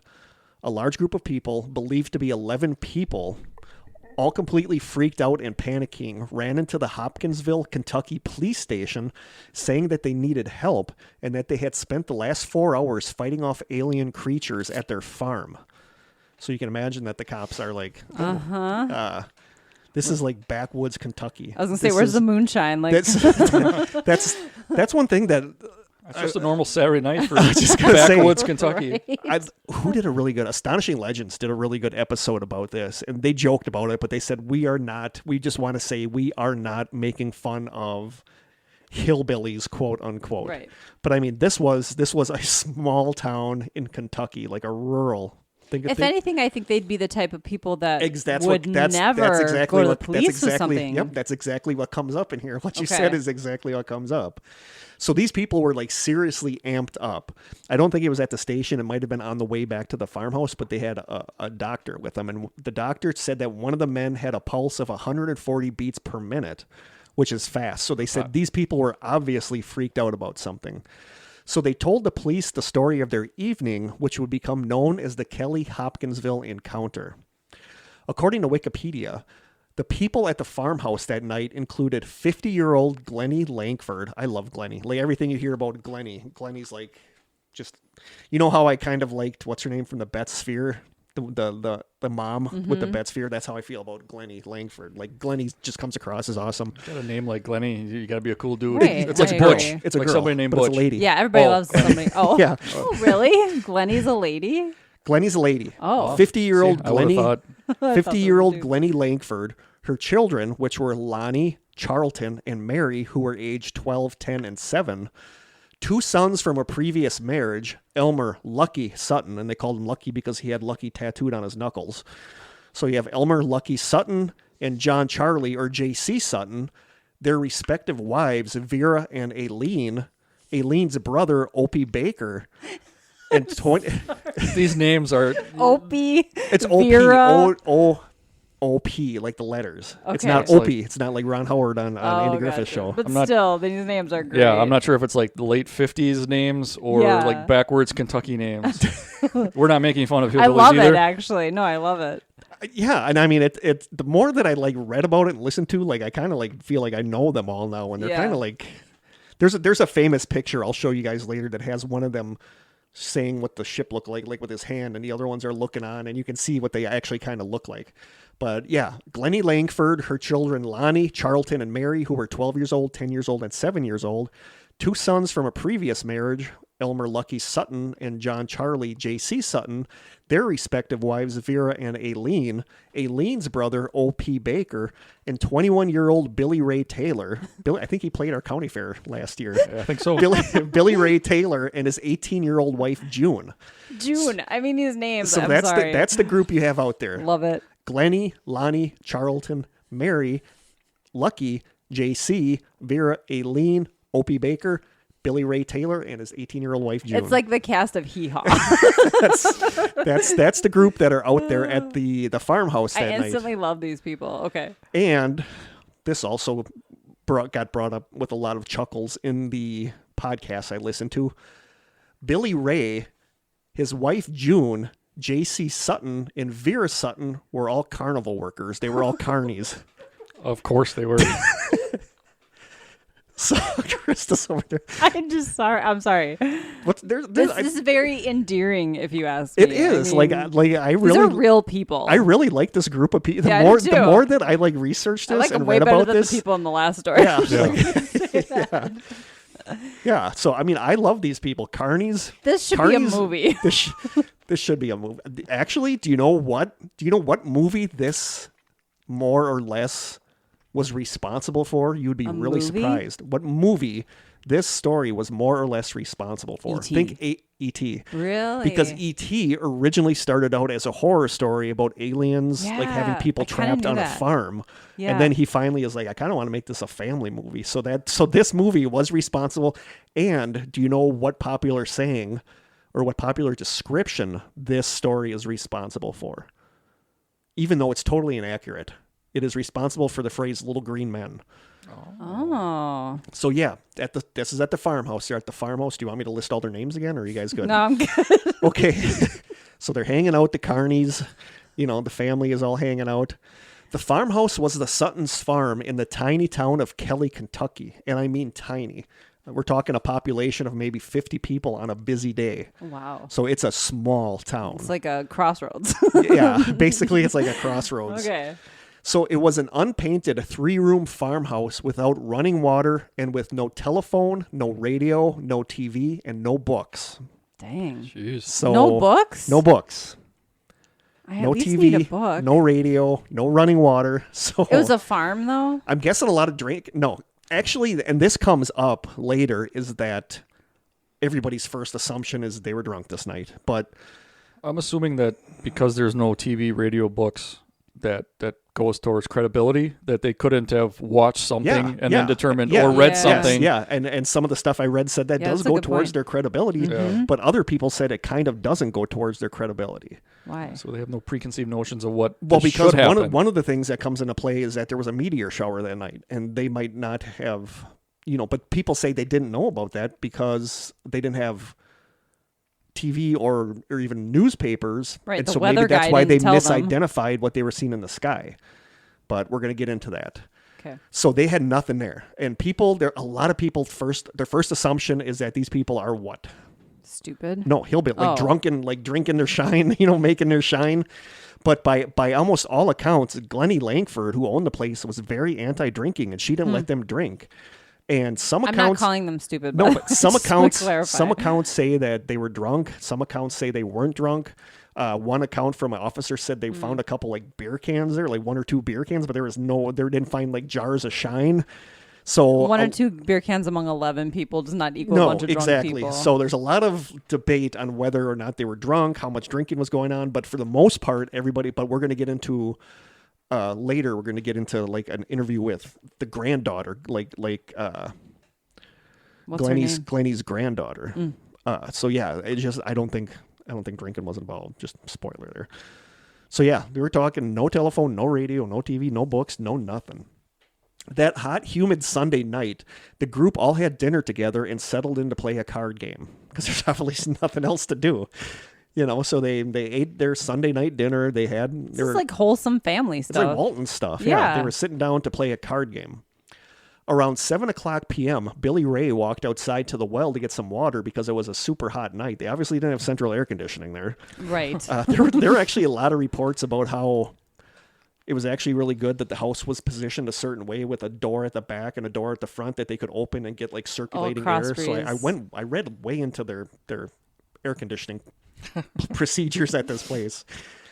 I actually yesterday wanted to see if this farmhouse was still there. I mean, I got the address, so this one I'm Google Earth super interested in this case and kind of want to go there now and see this place. So yeah, around 7:00 p.m., Billy Ray walked outside to the well to get some water because it was a super hot and humid night. While he was at the well, he saw a silver object in the sky that he described later as, quote, real bright, with an exhaust all the colors of the rainbow. He says that it flew silently towards the house, passed over it, stopped in midair, and then dropped straight down into a gully near the farmhouse with a hissing sound. Taylor ran back into the house to tell him what he had seen, but everyone in the house laughed it off because he was kind of a prankster. Like, by some reports, he even asked June, his wife, he's like, you believe me, don't you? And she just started laughing at him. So he sees this thing in the sky, and he's trying to tell them what he saw, and nobody's believing him. And this is where there's two different versions of the story. In one version, they go outside because of the dog barking. In another version, Billy Ray takes, I think, Lucky out because he wants Lucky to see what he saw too or whatever. But either way, they end up going outside. So we're going to go with the first story. A little while later, the family's dog outside kept barking, so Lucky and Billy Ray went to the back door where they saw their dog quickly scurry underneath the house, and then the two men saw a strange glow in the field near the house. Looking closer, they saw that the glow seemed to be coming from some kind of creature. It was about 3.5 feet tall, and they described it as having, quote, an oversized head, almost perfectly round, big pointed ears. Its arms extended almost to the ground. Its hands had talons, and its oversized eyes glowed with a yellowish light. They said that the body gave off kind of a shimmer in the light of the night's new moon, as if made of, quote, silver metal. And they see this creature that's glowing come walking out of the field towards them. So Billy Ray and Lucky decide to give the creature a Kentucky welcome. So they run back inside, grab a 12 gauge shotgun and a 22 rifle, and came back outside. At this time, the creature was walking towards them with its arms both raised to the sky like it was surrendering, and the two men fired their guns at the creature. Of course. They said that when the creature was hit by gunfire, it did kind of a weird backflip, got up, and ran away. They ran back into the house and told the rest of the group what had happened. They were wondering what to do, and then after a few minutes, they saw one of the creatures looking in at them through a side window, so they fired a bunch of shots through the window. They say that they saw the creature once again do a backflip and then run off into the tall grass. Wow. It's like a ninja. It kind of is. The fact that it put its hands up like you would if you were giving up or showing that you're not armed or anything seems like a very human, emotional thing to do. It does. And it seems like if you're an alien, say your ship just went down and you need gasoline or something for it, you're going to come to the farmhouse like arms up, be like, hey. And, of course, they open up on it with shotguns. Only if you have some kind of knowledge of how humans interact with each other. Yeah, and the fact that it's backflipping all over the place, like it's Mary Lou Retton, or Simone Biles or something like that for a, I guess, more updated reference. But, yeah, it seems like it's doing very human things. Yeah, but remember, it's not just one or two people that experience this whole night. It's like 11 people. You know, the more that you go into this, I feel like that this was touched on in that show I'm watching with Ben Hansen, UFO Witness. It probably was. A really good show. This is actually a famous UFO case. Yeah, it's sounding more and more familiar. Do you know what E.T., three things E.T. was like designed after? I knew at one time. Like how he looks? Yeah. Why they made him look the way he did. One of them that I remember is they wanted it to look like a pug. Oh, really? A pug? Oh, I have heard that. Yeah. And it's he's got pug and two other things that I can't remember. Think I knew that. A wet pug. Yeah, he has a lot of folds. That's for sure. They used three things to make the kind of like a pug too. Appearance. One of them was. They actually had a lot of hard work to do with that to make him alien-esque, but also kind of cute. Yeah. Yep. You know. So yeah, they fired through their side window. The thing did a crazy backflip and ran off back into the woods. Glennie Langford would later say, quote, I went out into the hallway and crouched down next to Billy when I saw one approaching the door. It looked like a 5-gallon gasoline can with a head on top and small legs. It was a shimmering bright metal like on my refrigerator. Trying to picture what a 5-gallon gasoline can looks like. So it's basically, it looks like a 5-gallon gasoline can with a head on top and small spindly legs. It was shimmering bright like metal on my refrigerator. I'm picturing the Tin Man. There's famous pictures of what this creature supposedly looked like. Okay. I'll show you. Kelly. There's actually a Pokemon based on what this character looks like. I think it's strangely cute. Yes, that's it. Kory's got it. That's exactly what the creature supposedly looked. Yeah.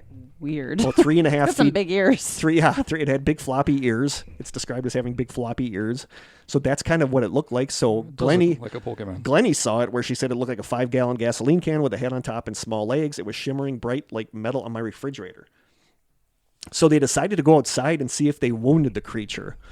When Taylor opened the door and stepped out onto the porch, one of the creatures had gotten onto the porch roof and it reached down and touched his hair. And that's the picture that everybody remembers, like from when you were a kid. That's what you posted. The picture of the alien crouched, like reaching down and touching his hair. Some accounts say pulled his hair. Some accounts say touched his hair.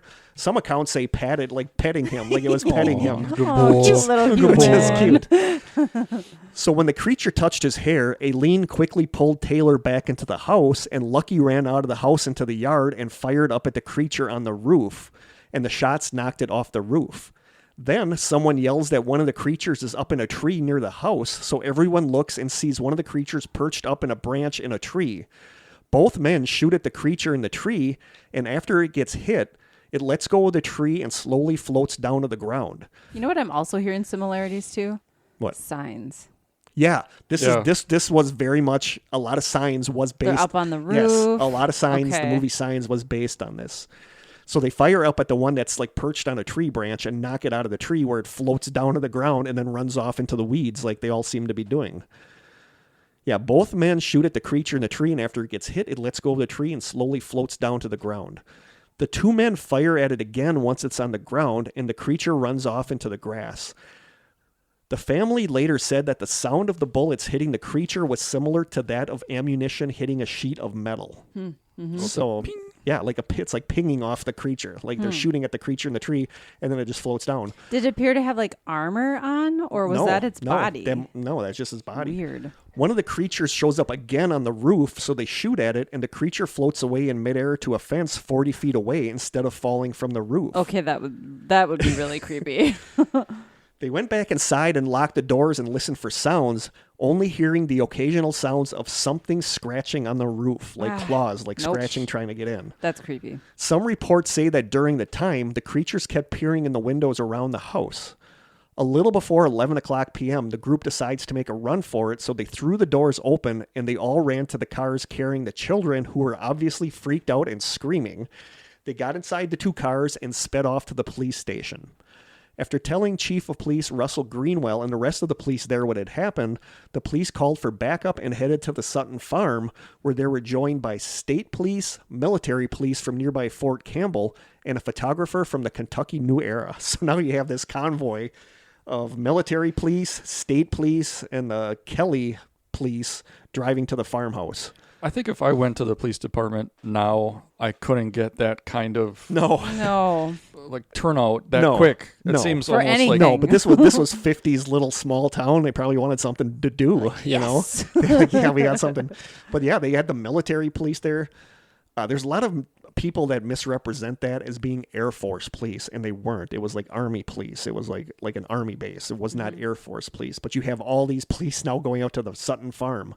Although after the recent disclosures, maybe you would get a response. You never know. It seems weird that you'd be able to get that many people that short amount of time. Yeah. All stationed and ready to go. Yeah. Well, you figured was there a military like base the nearby? Photographer from the newspaper was probably right there in town, so they probably called him. But I don't know how immediate it was. It might have been like a 15-20 minute wait before they all headed out. Yeah, but so you have all those police go out there and they show up at the house. So now tons of cars are at the Sutton farm with lights turned on everywhere. The police chief checks if anyone had been drinking and finds no such indication. The police note that tons of bullets have been shot all around the house and yard, but the yard soil is hard and it doesn't show any footprints, and they don't see any creatures. A strange luminous stain in the grass where a creature supposedly fell is found by the chief of police. The luminosity is only visible from one angle, which is weird. Like one of the areas where the creature supposedly fell is glowing, but only if you look at it from a certain angle. After searching around a bit, the police and everyone else that showed up at the farmhouse leave. So now it's just a family there again. After settling down a bit, Glennie again sees one of the creatures looking in through the window at her with its clawed hand against the window. Lucky grabs his gun, but Glennie tells him just leave it be because the creatures haven't really done anything to them. Lucky ignores her and shoots through the window with no effect. The creature does a backflip again, runs away, and comes back to the window again. He's backflips are cracking me up. This happens on and off until about 90 minutes before sunrise when they are last seen. A thing that I don't have in here that did show up a lot is that the creatures almost didn't like light. Like they avoided light. Like they hated light. Okay. So 90 minutes before the sun comes up, the creatures are last seen. Then in the days after, there is another invasion at the farmhouse, but this time it's humans. Tons of people show up at the Sutton farm. Hot dog stands, souvenir shops, and soda stands appear. The Suttons are understandably pissed, so they put up no trespassing signs, which are ignored. They're like, hey, we run the carny stuff around here. Exactly. So the family asks the police for help to stop the mob from gathering, but the police aren't able to really do anything. So the family tries to figure out how to stop the mass of people coming to the farmhouse, so they decide that everyone now has to pay $1 to enter the property, and it costs people $10 to take pictures of the house. After they put this policy in place, the press and the public quickly decide that the whole thing was just a hoax to make money. Yep. No. Oh, I know, but that's... Yeah, but of course people are going to say that. Yeah. So once people say that, like, any interest in this just dies. And it's like, Sure. oh, they're just a bunch of hillbillies just out to make money by... So they got rid of the public, but now they're being was the worst thing portrayed as they could have done. liars. A year later, famous ufologist J. Allen Hynek looks into the case. And I hate that I dislike J. Allen Hynek just because he is rumored to have stolen the original Betz sphere, which I'm obsessed with, and I want the Betz sphere. He's talked a lot about in that show that I watch. Really? UFO Witness. About the Betz sphere? No, J. Allen Hynek is like a Hynek. big guy. Like Yep. but I just he maybe didn't even take the Betz sphere, but it just chaps my butt to Poor think that Hynek. him taking that. Chaps your butt. But anyway, J. Allen Hynek, the leading UFO researcher of the early days of ufology, said that the Kelly-Hopkinsville case seemed, quote, preposterous and offensive to common sense. So he obviously didn't buy this. Okay. He didn't buy this. So J. Allen Hynek kind of checked it out, and Project Blue Book looked into the case, but their case reports on it have a, quote, CP designation, which stands for crackpot. Oh. Nice. Yeah, so they obviously aren't really into the into thinking They're that not this is a buying legit either. So J. Allen Hynek and Project Blue Book are like, yeah, no, this isn't it. I wonder why. I wonder if they think the people aren't credible, or if they just think the story a they're lot of telling it comes is from, too I'm sure that fantastic. the it's a backwoods family, and I'm sure a lot of it is you're predisposed to think that they're drinking shine and that they're crackpots. That's too bad. You know, and I'm sure it sucks, but that's one of the first instincts you're going to have. But about again, people. why would they? I don't know. So in 1978, Isabel Davis and Ted Blecker published their co-authored pioneering book on humanoid UFO entities called, quote, Close Encounters at Kelly and Others of 1955, based largely on her field investigation and direct witness interviews in the Kelly, Kentucky case. And this book is available online as a PDF. So I downloaded the PDF, and it's really good because she has sketches of like where everything is on the farm. And if you're interested in this at all, try to find the PDF of this book, Close Encounter at Kelly and Others of 1955, because she interviews Glennie, she interviews all the people that were involved in this. Nobody died from the family or committed suicide or anything. Well, they died eventually, but not nobody, that I'm aware of. They weren't all trying to frame each other for So crimes. from a Kentucky New Era newspaper article from December 30th, 2002, it says, quote, Geraldine Hawkins was only 7 or 8 years old the first time she heard the story of the Kelly Green Men. Although her father, Elmer Lucky Sutton, was one of the people who witnessed the alien invasion on August 21st, 1955, he didn't talk about it to Hawkins until the late 1960s when 2 writers contacted him for an interview. This was the first I'd ever heard of it, Hawkins said about the Kelly incident during an interview at her home in Princeton on Friday. She said, quote, I remember it was a man and woman that came to the house. Those are the 2 that wrote the book that I just mentioned. I had never heard anything about this. I remember sitting on the floor with my legs crossed listening to this story. It terrified me. He talked to me a lot about it because I was one of the last ones to leave home, the younger Sutton girl said. I prodded him a bit about it. A lot of times he wouldn't talk about it. If I'd catch him in the right mood, he'd sit down and talk for hours about it. When he did, I would listen. To be honest with you, he knew someday he'd die. I guess he wanted one of us to know the truth. Dad said that they appeared to have a human shape, but with some modifications that made them different. He called them little green men. He called them green, but said they actually weren't green. He said they were silver, that they had a weird greenish silver glow to them. He said they were about 3 feet tall, about the size of a 5-year-old. Their arms were double the length of humans, and they had pointed floppy ears. He said the eyes were in the same place as humans, but were more of an almond shape. The eyes had a luminous glow. He said they didn't really walk. They just kind of skimmed on top of the ground, but moved their legs. That's creepy. That is creepy. That is a creepy image. He told me he didn't know what the world they had in mind, but he wasn't going to stand around to find out, Sutton said. What else was he supposed to do, she said, go up and shake one of their hands? I mean, yeah. Were their little talons? I mean, when they're coming to the house with their arms up, I don't know. I mean, I get that your first instinct is going to be to blast at him with a shotgun, but... Yeah, arms up or not, it's still an alien. Yeah. You know what I mean? I just want to see some backflips. some alien backflips. She went on to say, quote, the following weekend after those 2 writers had been there to talk to him, they took us out there to where it happened. I remember a big round burned out place back there in the field. It was still there.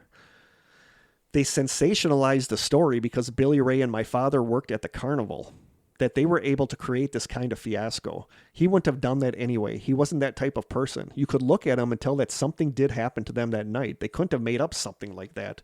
They were just country folk. They wouldn't have thought to think up something like that so elaborate, and they wouldn't have run to town terrified in the middle of the night.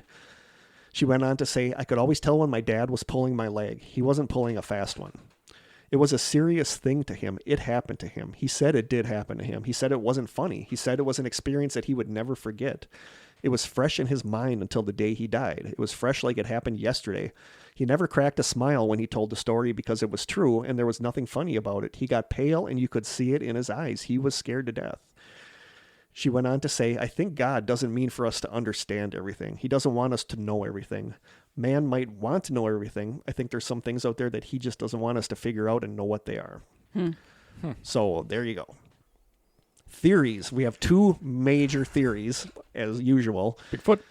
Major theory. We'll add that in there. Major theory number 1, it didn't really happen like people say it happened. Okay. And sub-theory for this is what most people think is the most likely explanation. They wanted money. I just totally don't buy it. They wanted money. Meteor shower? No. Think something with big eyes. Think perched in the tree. An owl.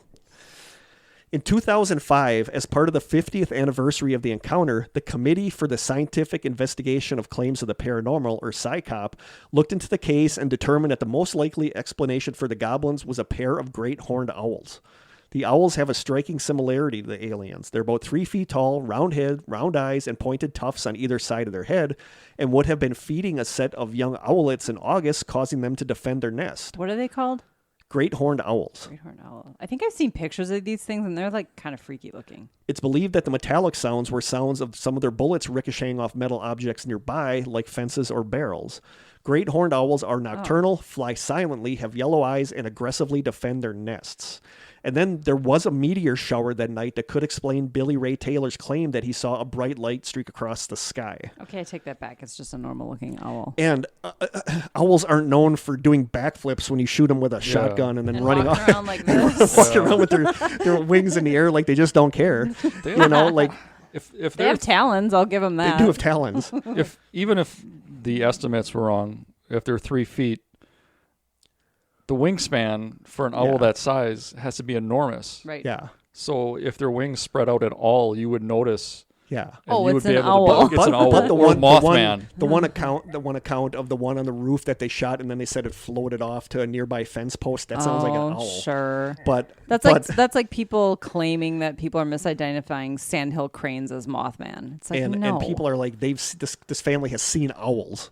They know owls. Right. Owls aren't known for glowing in the dark, and they're not known for backflipping when you shoot them with a shotgun. Metal and then armor. Wearing metal armor. But that is one of the most common beliefs, is that it was just great horned owls. Poo-poo.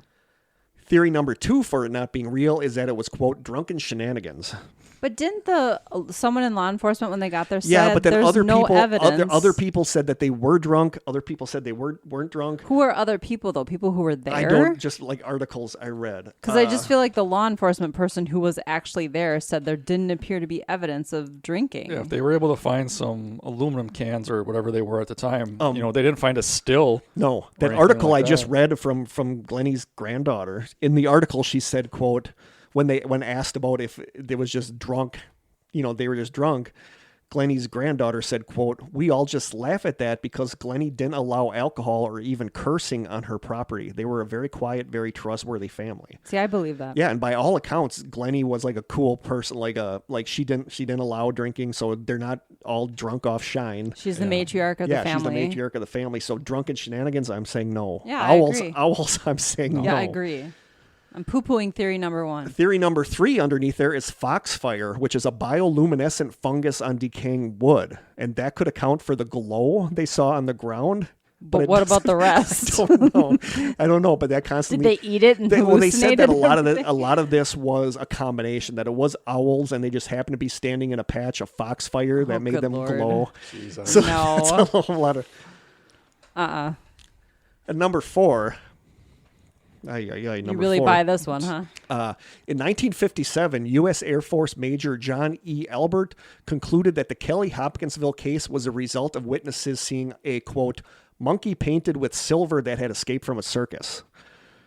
And they're thinking now, some people think that the Carneys... Okay, I could buy the that, Carneys took him home from that he... that they worked at the carnival where they had where they had monkeys, and that they brought the monkeys back to the farm with them, and that the family was freaking out because of them. And they didn't say anything because they didn't want to get in trouble for bringing the monkeys home from the carnival. So, but again, monkeys, I could understand if you hit a monkey with a shotgun, it's probably going to die. It's not going to backflip and then run off into the tall grass. It could probably do backflips. I mean, it probably can, but now when you hit him with a shotgun. I could buy the misidentification piece, but it just seems way too far-fetched for that to have happened. Yeah. And the last one I have underneath here, the cat. Arthur Haas Kanzler, a sheriff from a nearby town, joined other policemen at the Sutton farmhouse that night for the investigation. In his telling, everyone was drunk, and some people were tossing a cat onto the screen door to scare the people inside. He said, quote, "When I saw the Sutton's daughter reach up and pull the cat off the screen and heard the cat scream, I knew then that was the Martian," he told the Kentucky New Era on July 12, 2003. Did you ever see Narnia do any backflips? No, I never have. I'm not going to hit her with a shotgun. Does she walk around like No, this? She does not walk around with her paws in the air. It would be super cute if she did walk around with her paws in the air. But isn't there a scene from E.T. where he's like running around with his hands up in the air? Yeah, That's so that might have been funny. partly from it this. Could be. But those are the explanations. You have the owls, you have drunken shenanigans, you have foxfire, you have painted monkeys, and you have the cat. There is a funny story that I read. So the cat's not the explanation. They're just saying they were up to shenanigans. Well, they said that the cat was what they were seeing as the aliens. Okay. No. But there was a funny story that I read in one of them that when the police first got there, you have all these police, like literally dozens of police, and they go into the kitchen or they walk into the house, and one of them accidentally stepped on the cat's tail, so it screamed, and they said everybody's guns came out. Everybody was like aiming around because they were all so freaked out about poor walking. Cat. This cat's been through a lot. Well, the dog went under the house and stayed under there the entire night after it first saw the glowing thing come walking out of the field. So those are the theories for it never really happened. I don't buy any of it. And the other big theory, obviously, it happened like they said it happened. Ufologist Alan Hendry wrote, quote, "This case has to be distinguished by its duration and also by the number of witnesses involved." And I buy that. There were 11 people there that saw it. The kids were there. Like if they were just like shooting drunkenly at owls, the kids weren't drinking, Right. Maybe, they were 12, 10, and 7. So maybe they were. Maybe they were. You never know. I just think these are people who didn't have much, and what they did have, they probably valued. Why would they rain bullets all over their home? Yeah. You know what I mean? With kids around. Yeah, exactly. Exactly. There's a lot of really good podcasts about the Astonishing Legends one was good, but there's a lot of good podcasts but then again, there's a lot of discrepancy. I have written here, despite what people in charge of there's actually a festival down there called the Little Green Men Festival, which looks really cool. Despite what people in charge of the Little Green Men Festival say, many in Hopkinsville didn't believe the story when it was first told. The details changed depending on what person was recounting them, and newspaper stories at the time were inconsistent. Skeptics cling to these discrepancies, claiming they prove the families was all just imagining things, that this was all in their imagination. So, all we have for it really did happen is basically the family seeing. I mean, they saw something. There's no doubt. But I want to end with this. In 2010, the town began hosting the Little Green Men Festival, a 4-day event filled with ufologists, hayrides, and crafts. There's even live music, and it looks really cool. It's kind of like our Sputnik Fest. Like, I would love to go down there for the Little Green. That's what I thought of when you said that. But it's this little town in Kentucky, and they have this Little Green Men Festival where tons of people come. But I want to end this with this really good quote from Carol Ann Barnett, who in 1998 wrote in, quote, the Kelly-Hopkinsville Incident, a historical review. She says, based on my experience of the region, I would testify to the fact that no one in that area would consider making up anything remotely like what the Suttons and Taylors said that they saw. The residents of southwestern Kentucky are people who even now are largely religious, and I mean no disparagement on this, but they're conformists. To make up a story like this one would run the risk of being branded as insane or a liar with a pox on their entire family to boot. The ridicule, the contempt, the ostracism, the media circus, no one would risk it. It just won't happen unless it really did happen. And like you said, I don't have it in here, but people are quoted as saying, this isn't the kind of group of people that are going to go running to the police. They solve things the backwoods Kentucky way by just blowing it away with a gun. They're not going to be ones to go running, scrambling in 2 cars to the police station to get the police to come out there. Right. And that's what you said at the start of this episode, is that's not the kind of people that would go running to the police. Well, they're probably proud people. You know what I mean? Yeah. And this would bring ridicule. They said later in life, this basically ruined them. Yeah. I mean, they were the UFO people. They were the kooks. Mm-hmm. So the crackpots. What do you think? Kory? Well, I just looked up to see when Roswell was, because I didn't remember, and it's 1947. Yeah, but remember, these guys they have no books, they have no radio, they're super, I'm not even 100% sure they can read. That's what I was going to compare it to, is that, so that Roswell was 47 and this was 55? Yes. So significant, that's a long time. That's a long time for a period in history that, I don't know how fast words spread. If they didn't have a TV or radio, I don't even know when War of the Worlds was broadcast. But it doesn't seem like it would be something that they would make up. Obviously, being a skeptic, I don't agree with the alien aspect. I don't like the fact that every alien is always humanoid form in some degree. So when it comes to any kind of alien that's in human form or humanoid form, I just think it's what we're accustomed to. It's the only thing we can come up with. Yeah. So like when something happens, like I can't think of the name of it now, the video of the little feet that walk like this. Oh, the Nightcrawler? The Nightcrawler, yeah, the Fresno Nightcrawler. That makes sense to me, because, that I can see as being something completely different, where it's not humanoid form, and it's creepy. Yeah. So I think they saw something as to, it's definitely not owls, it's not the cat, it's not a painted you would monkey. Think if it was the owls, the kids would have been like, Dad, cool, why are you shooting? Why are you guys freaked out shooting at owls? But then somebody said maybe the backflip was the owls dying, like getting hit with a shotgun, and that maybe the family imagined they saw them run. But there's so many accounts of backflips. I would think you would have found a body of an owl. Exactly, there'd be like blood everywhere, feathers. Like when the police went out there, you would think they would found blood. They would have found feathers. They found nothing. Right. And I forgot to say this part in there. It just popped in my head.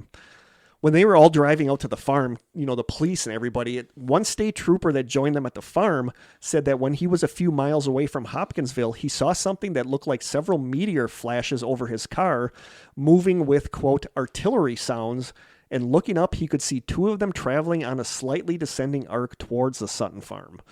So that's interesting that a cop said that he saw the lights, but it was the night of a meteor shower. So... Right.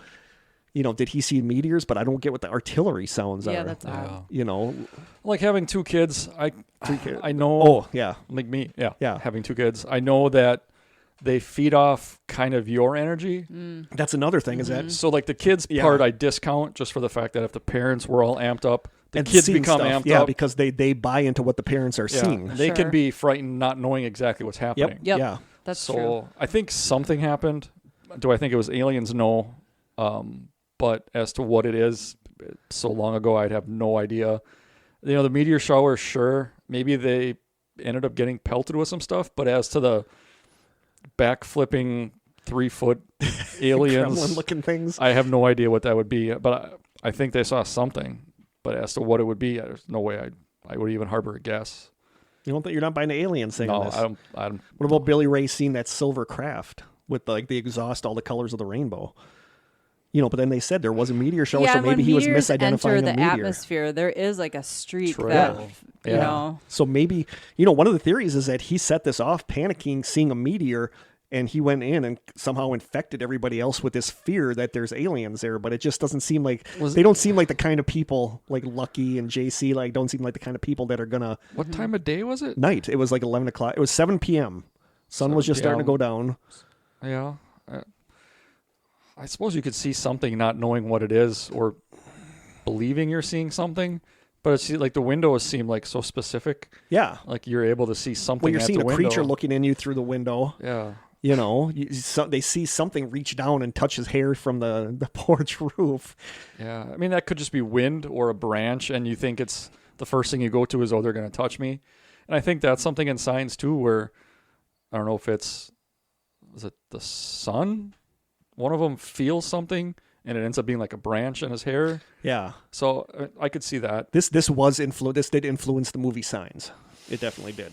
So yeah, it's something happened, whether it's mass hysteria or everybody getting amped up because one guy says he sees something.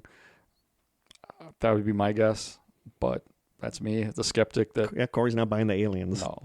Krista? You know what's interesting that I keep coming back to is they didn't have books, TV, radio, etc. And so if they were making it up, it would make sense that their depiction of what an alien looks like doesn't match the other alien descriptions that were going, like the grays or whatever. Why would they? Yeah, I don't know. I just think that's interesting that their depiction is something I've never seen before. Yeah. It doesn't match like the the various pictures of aliens. No, like the grays, like the small grays. But some of it does with like the arms, the spindly arms, like are very gray-like. The almond eyes are very gray-like. And maybe they were seeing what grays and didn't know how to describe it other than what they described with their ears gremlin. Throw me a little bit. Yeah, and you hate to throw shade at a family for charging money. But maybe that was not their original thought. That's what they knew. But they had no other choice because they were trying to figure out how to they went to the police first to get the crowd off their property, and the police didn't do anything, so they figured that was the only way was to make people pay. But maybe they knew that was going to be the result of what was going to happen. I obviously think this was some kind of alien. I think they saw something for sure. Yeah, and I'm taking the believer one on this one. I think this was aliens. I think it was some kind of creature. I think it was some kind of creature. And her granddaughter holds a lot of weight with me, saying that he would not make this up, and he never smiled telling this story, and I don't know. I 100%. I've been taking the skeptical side a lot on stuff, but I think this was some kind of alien encounter, some kind of creature. I don't know where it came from, but is obvious. It's weird to me that the creatures weren't around when all the police came out, but then once the police left, the creatures came back out and started looking in the windows again, which is a little weird. Yeah, to me, it's still so weird that they were able to get that kind of response in the middle of nowhere. And that's Kentucky. the thing. Back in these days, like one story could have went out that somebody, and they even said this in one of the podcasts, that somebody else embellished on it, and then another newspaper picked that up and embellished on it, and it became like a game of telephone where by the end it wasn't even actually close to what happened. Yeah. There's one skeptical paper I read that said the police went out there and they found like one bullet, and like none of the windows were shot out, but you don't know. I mean, you don't like if I think that's this what is I one of struggle these. with. This is one of these that if I could go back, and somebody asked this, if I could go back in time and witness something, this is one of them. I want to know what happened at this farmhouse that night, because there's so many discrepancies, and that's part of what I struggle with a little bit. I would love to go back in time to this night, to this farm, and see what happened. I want to say I believe something happened on that farm. I just don't know how much of it. That's why it's difficult when something happened, 50, 60 years ago. Yeah. Right. You have no way of going back. And, police procedure, they could have taken photos of the windows being shot out, or something like this now couldn't happen. They'd have their Ring doorbell camera. They'd have, Yeah, Even if they had no TV or radio, they'd all have smartphones. Yeah, exactly. Exactly. So I'm taking the believer one. I think they'd have a blurry photo of a UFO or I think something shaky legitimate video. happened. Some kind of creature showed up this night to this farm. I definitely think something happened for sure. They didn't. And Kory shaking just his head. make it Kory up. says no. So there you go. That is the Kelly-Hopkinsville incident. Hey, speaking of letters, I was thinking about this during Kory's story. Have you looked any more at those letters from that guy? No, I haven't. I need to look at those. We should I'll almost bring them here. revisit that. I'll bring them here. Yeah. Because It'd be fun to post them up in because here. they're sitting on my counter at home. So I'll bring them. Kory knows how my filing system mean, is. Bring them here before they get lost. I'd look at them, but I don't think I'll be able to make heads or tails but of I will anything bring in them. Here's Kurt's filing system. This is Kurt's kitchen table. Now imagine you have piles. Imagine you have 8 months worth of every letter you've ever gotten in the mail. Oh no! Not in specific, but like a pile that just everything kind of falls off to the side. And he just keeps putting it on top, and it that keeps is sliding painfully down. accurate. I know. And then he'll be like, "Where's that thing?" And then you walk in. There's a stack in the middle like this, and then it narrows and tapers as it gets closer. That's Kurt's filing system. Okay. I got to get better at that. So those are our stories. Hopefully they were okay. I think these were both good stories. These They're were both head super scratchers. interesting stories. Yeah. Song choice. Krista, do you want to? Okay. Kory, if you want to do your song choice, I am going to look for a listener question. All right. Obviously, my favorite or current genre of music is more, metal, hard rock, stuff like that. So that's usually what I'm going to go with. This is a band that's been out for a little bit. They're kind of getting a little bit more popular now. The band's name is Future Palace. They're from Germany, but they don't sing in, obviously German. It's English, but you can sense the German accent. And the song is called Defeating Gravity. It's basically clean singing, and there's like 2 choruses in there where she kind of screams a little bit. Yeah, you were playing this for me on the way here, and it's actually really kind of good. Yeah. And she's cute. Yeah. It's a female lead singer and then a guitarist, drummer, and bassist. And I don't know, it's just kind of what I'm into right now. And they are just coming out with an album, I think, in a couple months or a couple weeks, or it may even be out by now. But they have some older videos, and it runs the gamut from, I'd say it's kind of Linkin Park-ish if Chester was a female fronted band or whatever. I could totally see that. But that's, Future Palace, and the song is Defeating Gravity. Check it out. Cool. Cool. I'm going with a female singer too. And I've talked about this artist before, and I do that. There's an app called Amazon Shopper Panel. I've talked about that, I think, with you before. Mm-hmm. I got it when it first came out. Now there's a waiting list, but basically they send you a survey every now and then. That's like 25 cents for like 3 questions. But if you take a picture of 10 receipts a month, at the end of the month, you get a $10 Amazon credit.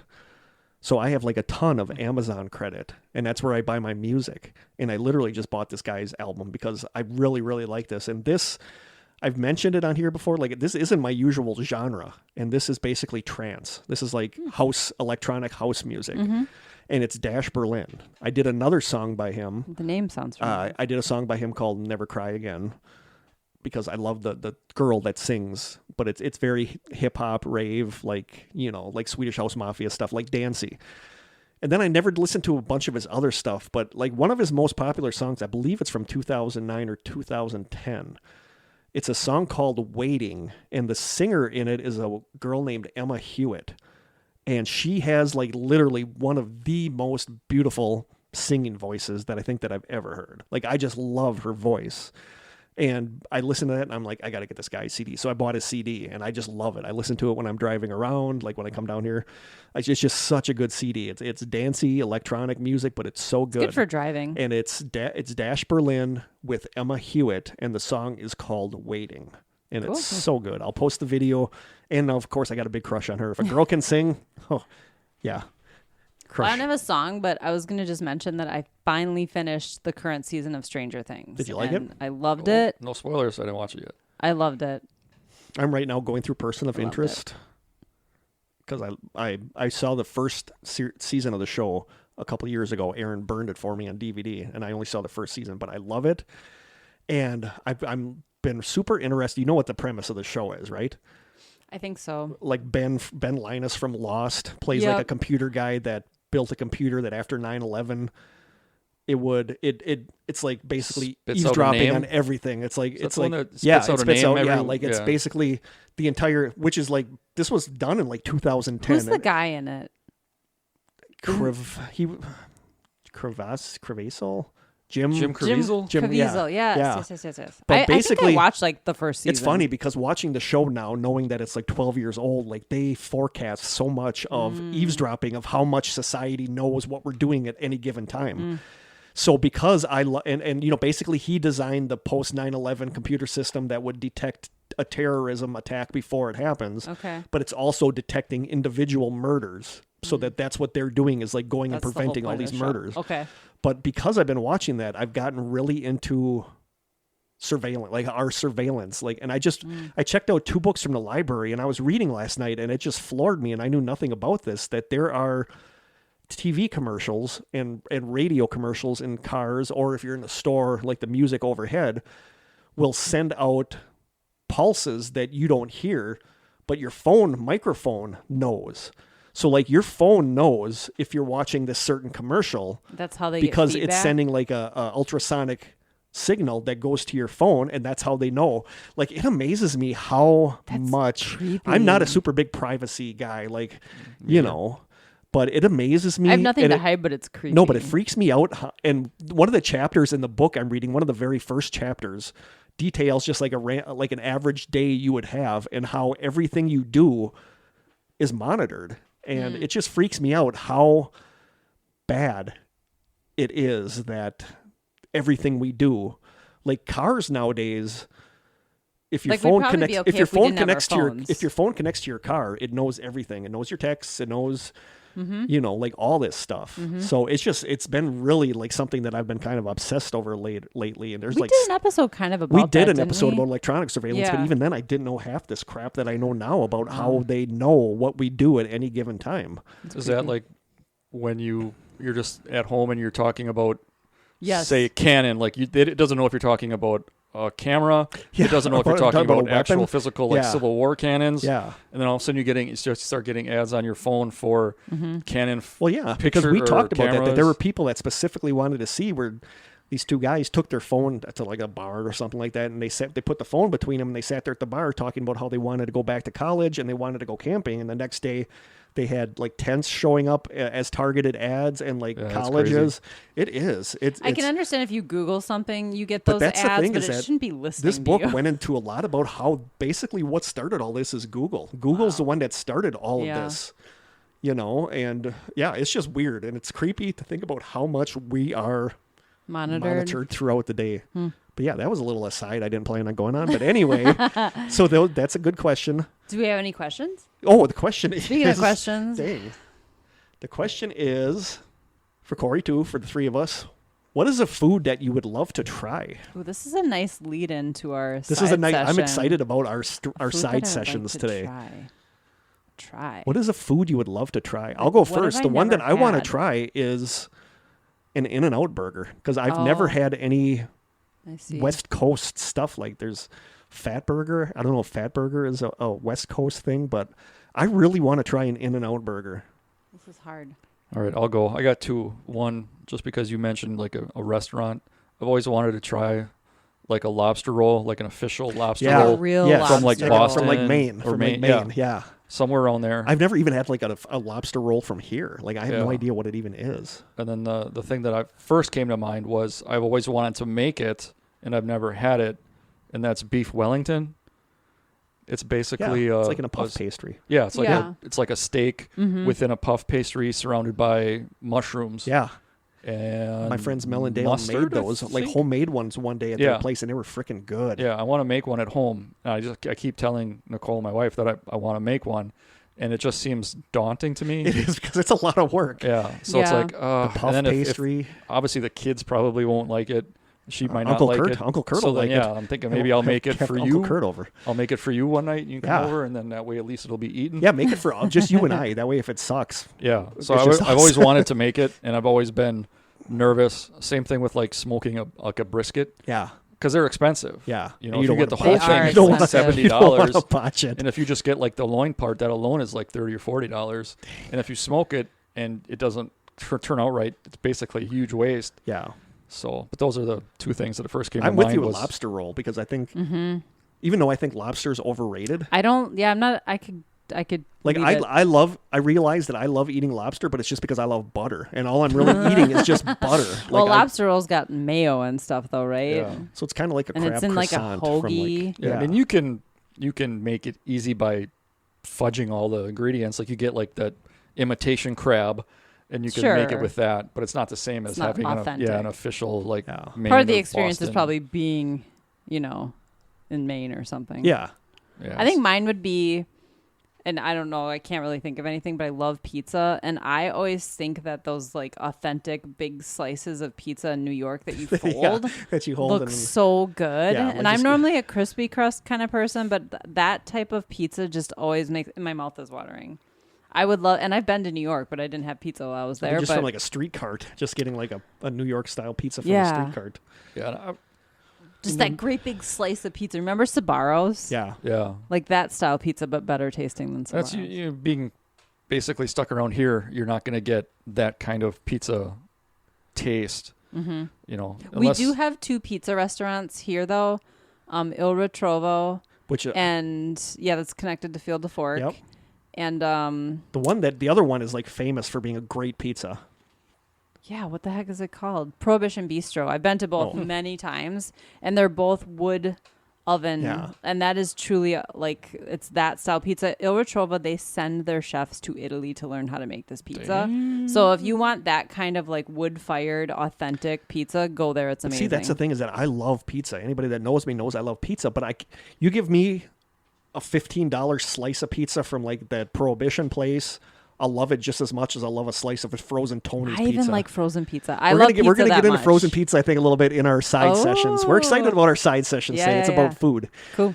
But yeah, I really want to try an In-N-Out burger. I love fast food. We all know that. Like I want to try different fast foods. Should I do a pickle joke? Do a pickle joke. I don't think I did this one. What is long, green, noisy, and very dangerous? What? A back-flipping 3-foot alien? I like that answer. Aliens so much weren't dangerous. They kept coming to the house. Super they curious. What's up? They just wanted to come in and hang. They wanted to party. A thundering herd of pickles. Oh. Wow, that's horrible. They're all horrible. We're getting to the end of the book, though. So Corey, none of us have. I was the only one that got to the scorpion. I was the only one. I stopped a while ago. I'm there. It's just so much so sugar. hard to try to talk and have that in your mouth at the same time. No, I touched its little foot with one of them and with my tongue, and I'm done. I was hoping I was going to get to the foot and I could crunch into the microphone for everybody, but it's just too hard to. Corey's going to keep working on his. Oh, yeah. We're going to give you a feedback on our next episode. Yeah, I can't. We should probably ring it in. We're at 2 hours and 15 minutes now. That's all right. If it's a little longer, then I can just drop the audio quality down just a little bit. A smidge. It'll just be enough for us to be able to get on YouTube and all that good stuff. Sweet. But this was a good episode. Yeah. I always got to ask you guys if it was a good episode. He's declaring it good. But I feel like I don't have to ask you guys. I feel like this was a solid episode. So yeah, definitely. Might be the first time where I actually kind of don't care how I sound. No, because I'm always a little bit more... Which is opposite of me, because you know me, I don't get anxious or care what anybody really thinks. But you get nervous. But I do when I'm like doing this because, like I said, I feel like it's your podcast. I don't want to bring it down by not being prepared. If Krista and I haven't brought it down ourselves, you're not going to bring it down. You're safe, buddy. Good point. It's weird though. Like we talked about how I had quite a few beers the first times we did this because I was so nervous, and I'm not nervous anymore. But sometimes when we're doing this, it pops in my head how many people around the world are listening to it, and I get a little like my heart races a little bit. I just try not to think about that. I just try not to think about it. So I Thanks, Kurt. At least we're almost done. I think that's really all we got today. Corey, once again, thank you for joining us with an amazing story. You're welcome. Is this his first side session? Yeah, this is going to be. This is the first time we had anybody else on the side exciting. session. Wow, the side session I feel like might be a little longer. That's okay. I also have a list that I found of 200 food items that have been discontinued. So at the end of it, I might pick like 10 of them at random to say, "Do you guys remember this? Do you guys remember this?" That's especially with all of us being fairly the same age. Yeah, that's a little teaser for what our side sessions is going to be about. So I think for our strange sessions, don't forget the deets. Oh, Deets. I always forget. I'm going to need to look at her Krista does notes. a great job on Instagram. Krista does a great job on Instagram at The Strange Sessions. Thank you. You can email us. Oh, crap. We got a voicemail I forgot to download. Oh, sorry. I will download the voicemail. Person. I knew I was forgetting to do something yesterday. Is it somebody we know? It's one of our listeners that I and recognize the name. And we even said, like... Yes. We even pleaded for a voicemail. And that's why she called, because I pleaded. Worst. And, of course, I forget to download it, so I will have a little less in your check this week. Yeah, I will get less in my paycheck from our producers. I'll download that for the next episode. You can email us at thestrangesessions@gmail.com. We are on Twitter at Strange Session without the final S, where we don't even look at that anymore. Krista does a great job. We're on Twitter. Krista does a great job on the Instagrams with the Strange Sessions. You can send us postcards and snail mail to the Strange Sessions, P.O. Box 434, Manitowoc, Wisconsin, 54221-0434. Grayson was there, I think, with me one of the days that I got. So you need to do a TikTok Strange Session so she can watch. Yeah, we need a TikTok. I've heard from others that TikTok is how you can get millions of followers. I'll bust out some dance moves. You're in charge of TikTok, though. You don't want me doing any more social media because I barely do anything on Instagram. Don't forget to find Kurt at the Strange Sessions on Tinder. You can find me on the Strange Sessions at Tinder. His OnlyFans. My OnlyFans, where Stranger. I do where he puts clothes on. Kurt the Stranger. Yeah. He puts on some flannel, and then he puts on another piece of flannel. Just my lucky podcasting underwear. And a hat. His lucky podcast. So you could call our lonely little phone line, and I'll maybe remember to download your message at 920-443-9602. And I think that is it for the Strange Sessions. Mm-hmm. So I think from the Strange Seller, Kory, thank you again for joining us. We will have you back again soon. Awesome as always. He was an expert on the Circleville Letters, on Mel's Hole, and that diver and that creepy, way too tight of a diving cave to go into. So I think from Krista, Kory, and myself in the Strange Cellar, until next time, stay strange.